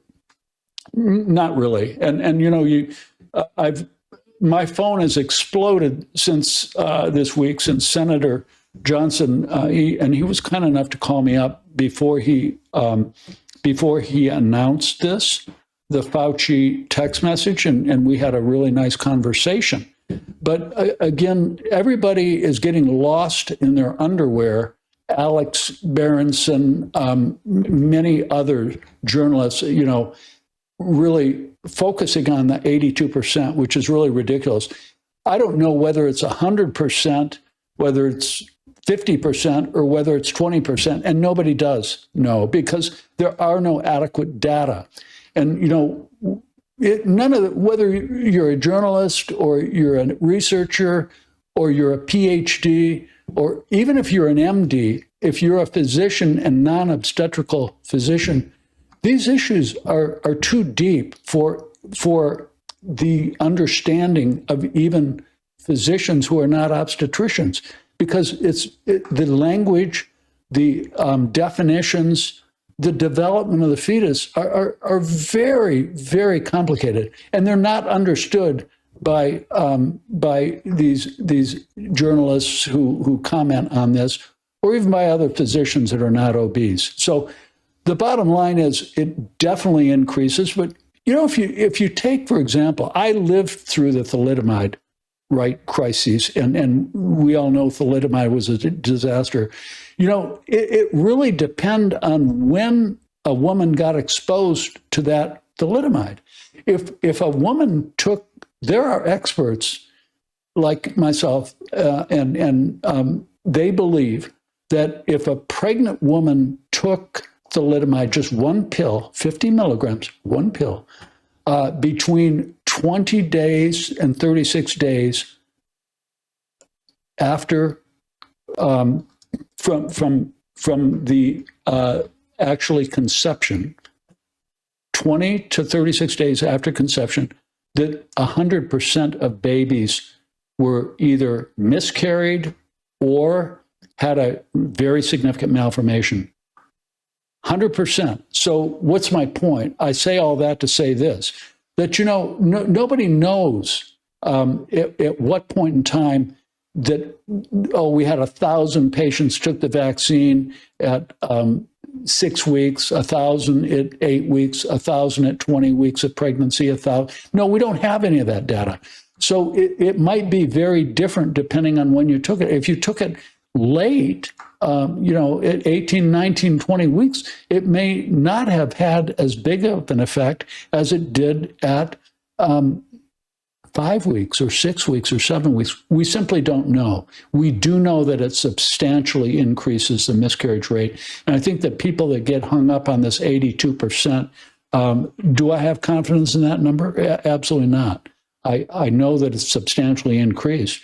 And I also know that if they had safety data from that Pfizer 5.3.6, or they had safety data, better data from that fraudulent Shimabukuro New England Journal of Medicine article, I can assure you they would have put that data in there.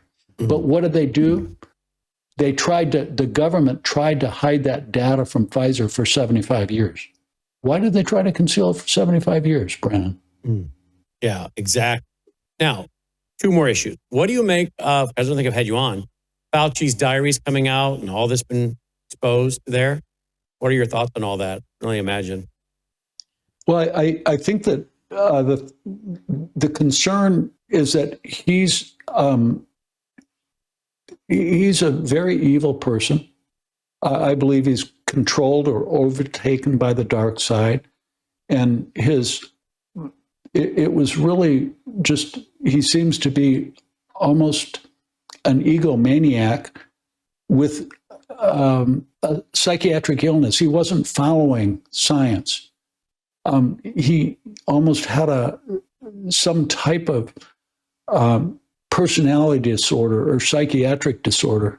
I think that he wasn't about science. He was about himself. But I don't think he should be the only one that gets grilled and gets punished. You know, I would put a lot of blame on Vivek Murthy, right? The Surgeon General, Francis Collins, the head of the NIH, Peter Marks, the head of CBER, and Rochelle Walensky, the head of the CDC, and their fraudulent collaboration, in my opinion, with money exchange from the CDC to the New England Journal of Medicine.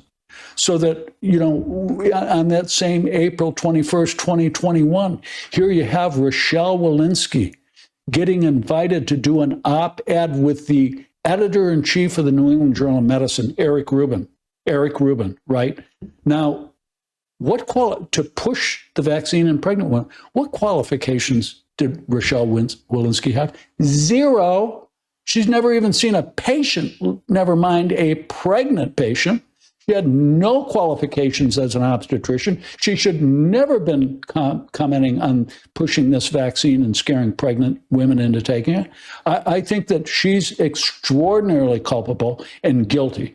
And I believe so much so that you know, when they performed that publication, they published that, there was a transfer of money, and both of them violated their own ethical standards published in their own institutions, the CDC and the New England Journal of Medicine, because they didn't declare that financial remuneration and shuffle of money. And I credit that to Maggie Thorp, JD, who is a master at open source intelligence, and we published that. So, you know, here, think about this now. Fauci, we have Senator Ron Johnson now, who broke he told the entire nation that Anthony Fauci in January of 2021 texted Rochelle Walensky and said, hey, in essence, I'm paraphrasing, this is highly inflammatory. This could be a problem, you know, and with miscarriage.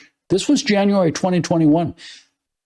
Sent that to Vivek Murthy, sent it to Rochelle Walensky, head of the CDC, both of them doctors, and they didn't know. They said, oh, that's good to know. Well, yeah, that should have been good to know, Vivek and Rochelle. But then 3 months later, she goes on and she pushes the vaccine in pregnant women.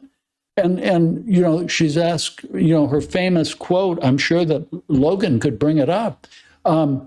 She said, and I quote, there is never a bad time to take the COVID-19 vaccine, whether you're trying to get pregnant, whether you're conceiving, whether you're in early pregnancy, whether you're in the middle of the pregnancy, whether you're in your late pregnancy, whether you're breastfeeding. There's never a bad time to take the COVID-19 vaccine. And she knew that her boss told her there was a problem. This is unconscionable. In fact, I think I just found hold clip. Here we go. Watch this. Is it safe to get vaccinated while you're breastfeeding?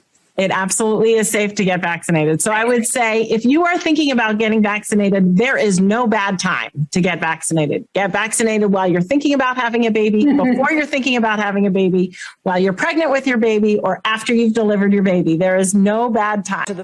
Is it Wow, safe? there it is. There it is, Dr. Thorp. So she's a mass murderer. Fauci is a mass murderer. Just add in my opinion, so we're clear legally. In my opinion, it's my opinion that Fauci is a mass murderer, Rochelle Walensky is a mass murderer, Francis Collins is a mass murderer, Tony Fauci is a mass murderer, Vivek Murthy is a mass murderer, Peter Marks is a mass murderer, and they're responsible for contributing to killing and injuring hundreds of millions of people globally. And that's your medical opinion and analysis based on what? What you think they had enough information before the shot was put out, or within days, or what? Well, Rochelle Walensky got a text from her boss, from Dr. Science, Anthony Fauci, in January of 2021. And what you just showed was months later. And what she published in the New England Journal of Medicine in her op-ed with another who I believe is a criminal, Eric Rubin, was unconscionable. They pushed the vaccine in pregnant women, and that's unconscionable when she knew. So you believe they had data? You believe they had data showing the dangerous consequences of the shot?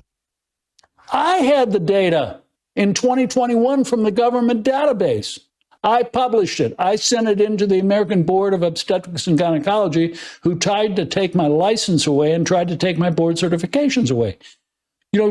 Just 10 months, in October of 2021, the safety signal was unbelievable. If you want me to show you the slides from the letter I published, I can pull them right up. It's unbelievable.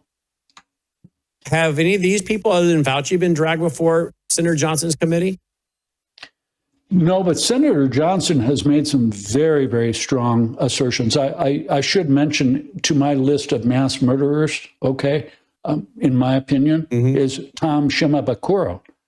And this guy's gone dead. I mean, literally. But he's passed Senator away? Johnson. No, he's gone silent, I meant.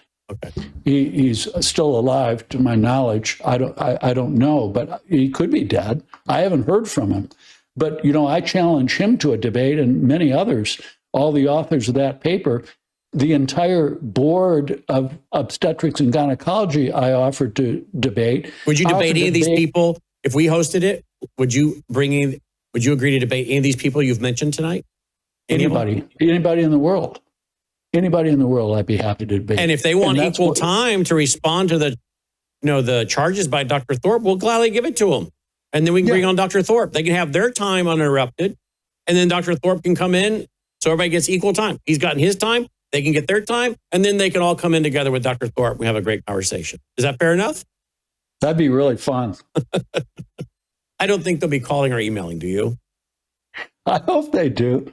I hope they do. I think it'd be really fun. I'd love to have Rochelle and Tom and Vivek and Peter Marks. They can all gang up on me. I'd love to have them. Oh, well, 5-1. That'd be really fun.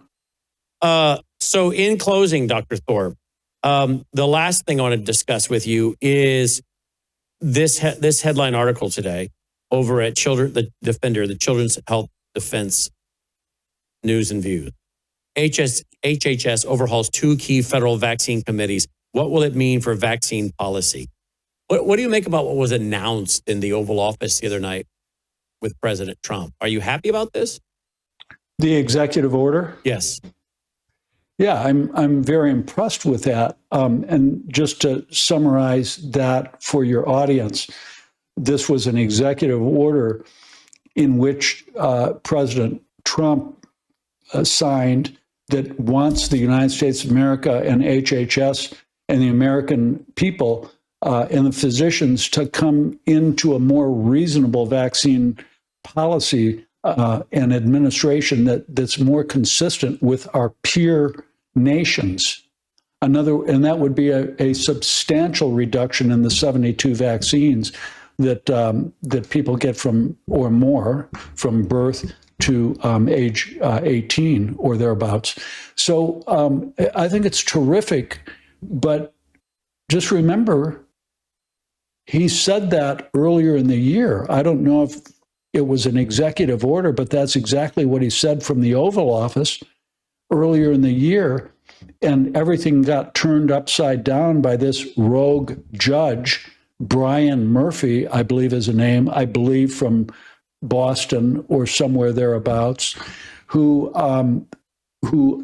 was in charge of overseeing the lawsuit of the American Academy of Pediatrics versus HHS for stating those policies and for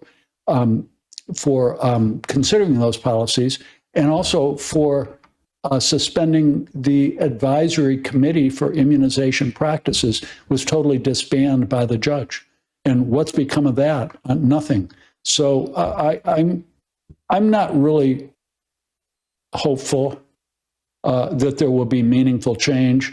I don't really trust President Trump. I don't trust him at all. This is a president. I voted for him 3 times, and I am a disabled veteran, so I do love some of the things that he's done and what he stands for in making America great again. But I don't think that making America great again, we were almost destroyed by his vaccine when he heralds himself and Operation Warp Speed as, and I quote, the greatest thing any president of the United States has ever done before is Operation Warp Speed. That's sick. I mean, there's a disconnect there. And plus, he's given trillions of dollars commitment to mRNA technology. He's all about money. He's all about making a deal. He's not, he can say these things. He can pat Bobby on the shoulder, and say, yeah. But in essence, Susie Wiles, in my opinion, has cut the legs off Bobby Kennedy. I think Bobby Kennedy has good motives and a good heart and good intent, but I think he was told to put up and shut up and, stick to your food and your, chemtrails and chemicals in the soil and, making the water safe. Stick to that, but don't touch vaccines. That's my opinion. They're too profitable for Trump and for the government to not, fully push them. Wow. Dr. James Thorp, do you, I know you're former military too, so let me just go ahead and ask you. I know this is probably outside your normal area that we talk about. You don't trust him. And I know there's a lot of people that feel that way. I mean, a lot of our regular guests, Annie Cyrus and many others come on here, are very upset. What do you think about what he's been doing with Iran? I mean, I think he's walked us into a huge mess. We were here a year ago, June, saying, let Israel handle it. Let Israel handle it. You guys don't understand the consequences this could bring to the country. And if you're going to do it, you need to hold an Oval Office address and tell the American people of the potential consequences. None of that happened, but he went in and they got us over a barrel now. And boy, if they want to start shutting down the Bab el-Mandeb Strait, there's no historical precedent to shutting down the Strait of Hormuz and the Bab el-Mandeb Strait. And we've already just seen, 6 sailors killed in that region the other day. The energy crisis, the fertilizer crisis, on and on and on. And China's watching this whole thing. They're going to use the same playbook when it comes to Taiwan. And yet he came out today, I guess, and was talking about we're controlling the strait. It's American territory or whatever it is he said. Do you have a comment on how this has turned into such a mess? Yeah, I mean, I think that really reasonable people can disagree, and I fully admit right now that I have a lot of bias, right? I lived through the Vietnam War. I lived through the overthrow of the Shah in 1979. I've lived through my military, the wars in Afghanistan and Iraq, the war in Lebanon, the killing of all the Marines in Lebanon. I know I can't get over that. So I take an alternate view, I guess, than you do, and I respect your view. But I'm sick and tired of listening to these death cult, apocalyptic. So you want to see him go in full force? Does that mean you want to see boots on the ground? No, that's not what I said. But I'm sick and tired of listening to them chant death to America. I am too. I don't, and they were on the path to a nuclear weapon, and I think that we should have destroyed them, and I think that we should have destroyed them in 1979 and every single administration since then, and I think they need to be destroyed right now.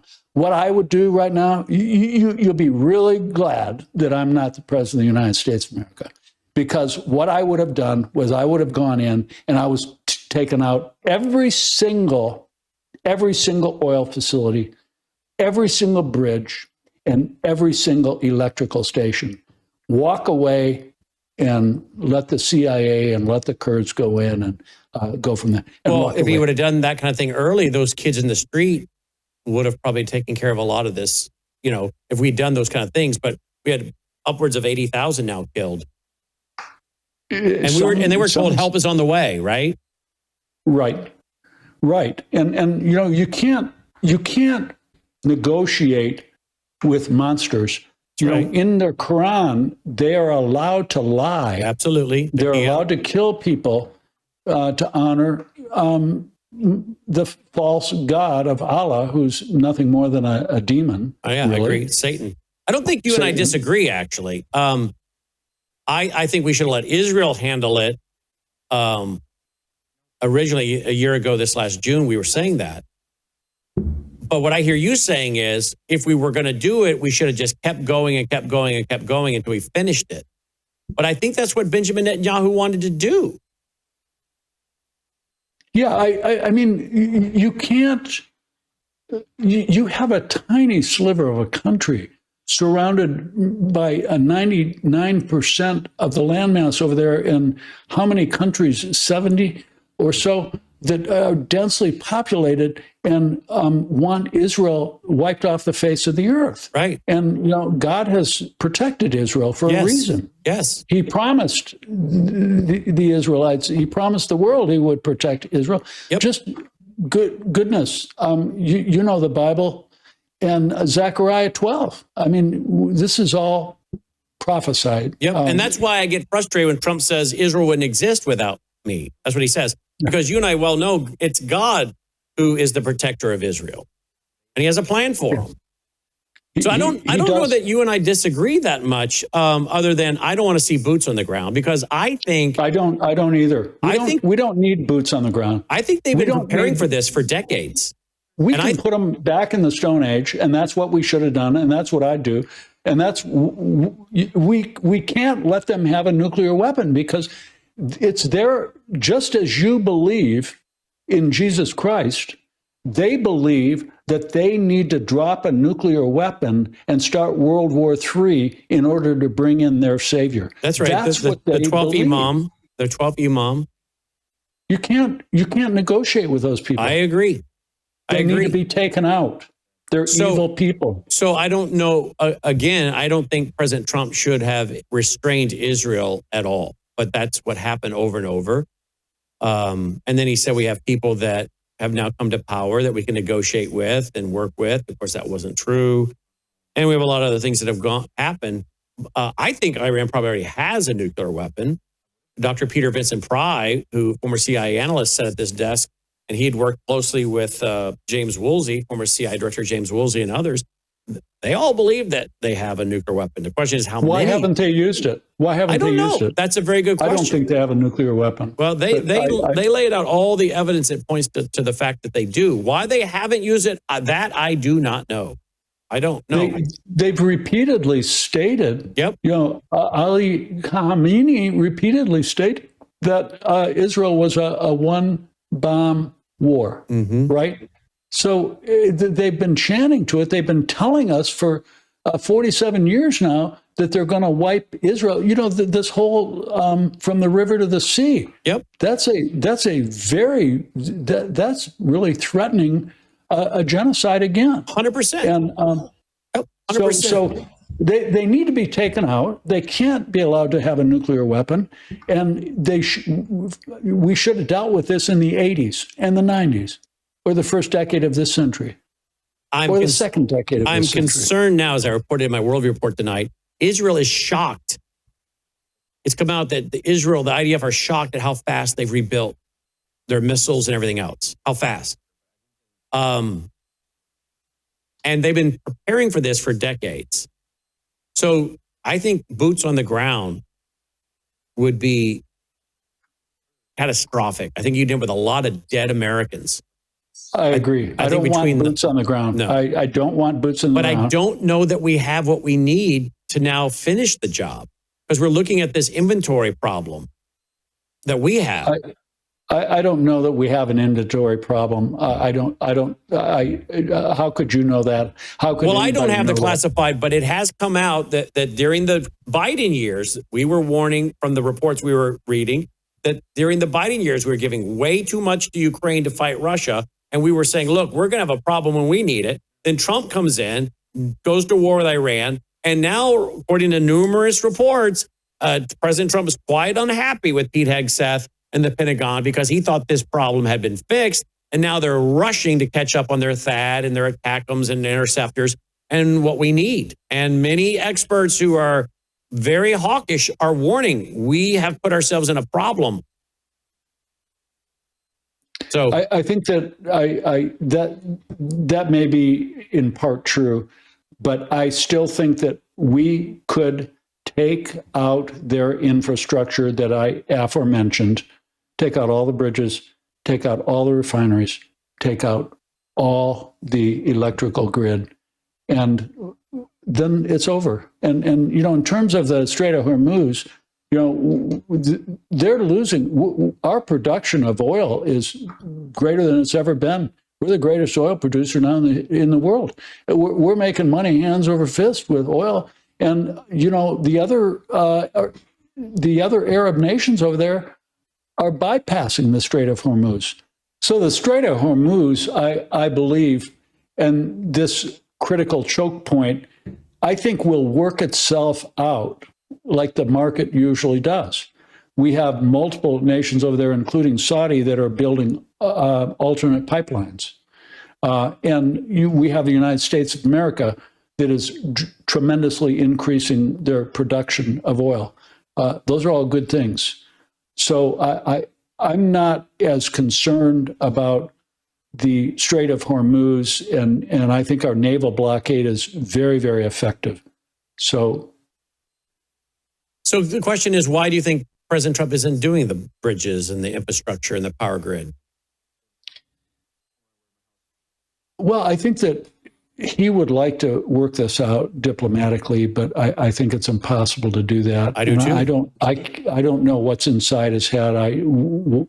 Why does he think that the Operation Warp Speed was the greatest maneuver that any president has ever done in the history of the United States of America? I can't get inside his head, but I do know that he has a capability, and our military has a capability, literally within a couple of hours of doing targeting those, and that would cause a lot of collateral damage too. But that's the only way you can deal with these mullahs that are apocalyptic, and they're in a death cult, and all they want to do is kill.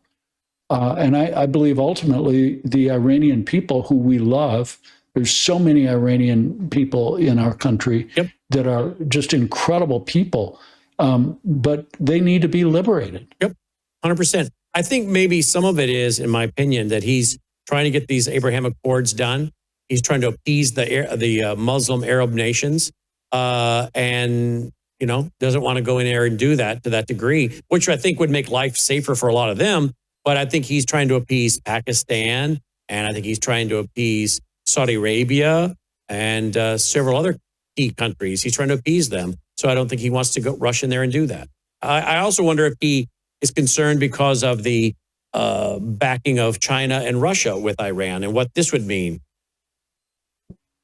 Well, I think that whole, if you will, league collection of nations, Iran and China and Russia, is nothing but a big joke. I mean, give me a break. We do Operation Midnight Hammer last year. Which one of them came to the rescue of Iran? Which one of them have come to the rescue of Iran during the most recent wars? Zero.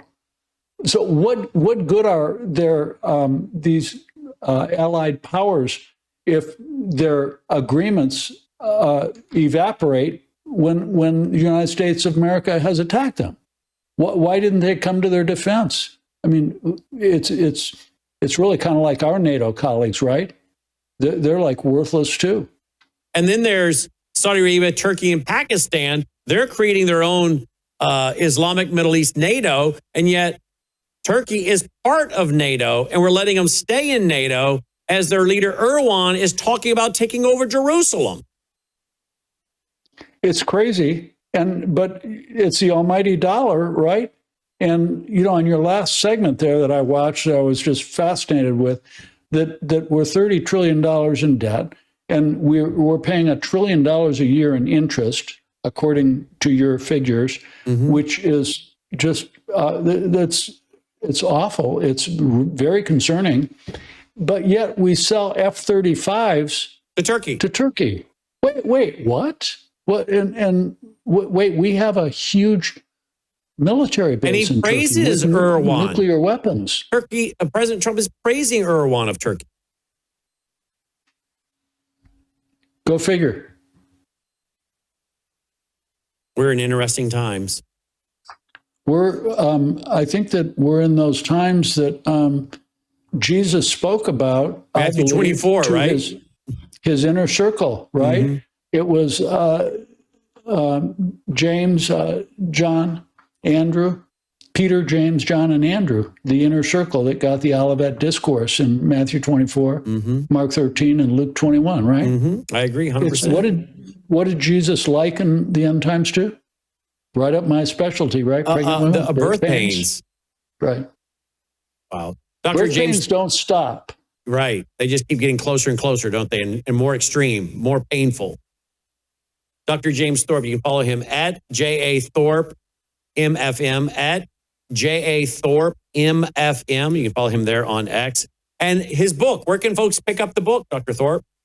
If you go to my website, drjamesthorpe.com, drjamesthorpe.com, and we have a new book that is on pre-sale now. Good. And you're going to be nailed in the second edition of this book. The new book is a Christian devotional by medical freedom fighters. Wow. Not just physicians, but broadcasters like you and like many others who have stood up, whether you're an attorney, a nurse in media.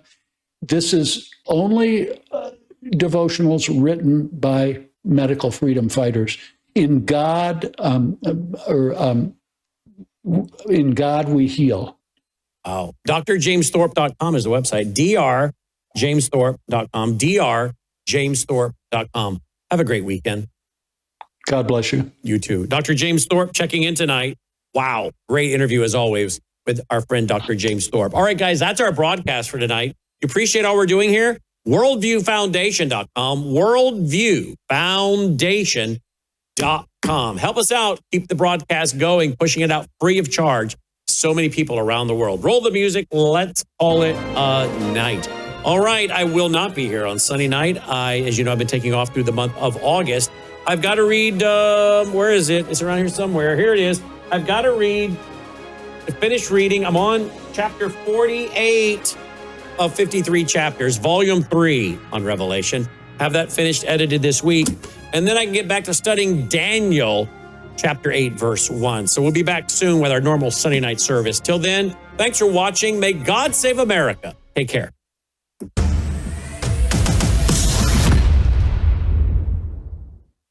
News is moving fast. Faith, spiritual values, moral issues, government, economy, education, work, responsibility. What we think about these depends on our worldview. Now, VCY America presents Worldview Radio with Brannon House. And welcome to the broadcast. Glad you're with us. We're joined in studio once again by our reporter on the ground in Israel, Aaron Lavarco, in studio. I like saying that. I think we ought to fill out the paperwork, have you move to the Mid-South, and just be our resident rabbi. I love it here, Brandon. I do. But the thing is, we wandering Jews have got a home that we should be living in. Yeah. But, I can make it, spasmodic periods. I can come over and, Okay, good. Let's do that. All right. Now, we had a great conversation last night. We're not going to repeat it here, folks. We'll pick up on part 2 tonight. But let's just do a little tease, if we could, of what we talked about last night and why people should go back to Worldview Tube and listen to it. Before we get into some breaking news, several breaking stories out of the Middle East today we're going to get to, but talk about what we discussed last night. I'm getting a lot of emails, people again thanking us for this history that is not often told or understood. well, that's great news.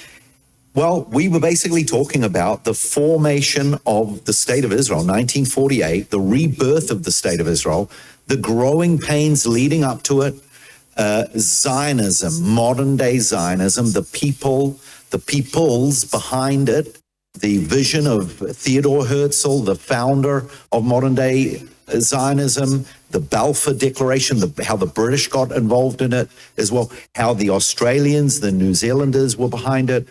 And then, of course, the resistance, some of the resistance to the rebirth.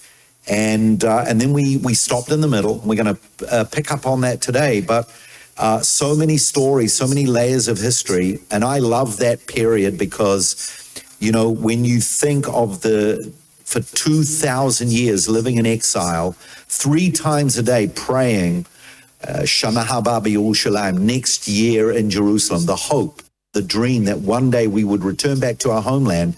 And then in 1897, in Basel, Switzerland, at the first World Jewish Zionist organization, they put it on the table, they discussed it, and Herzl said it was there that the State of Israel was born.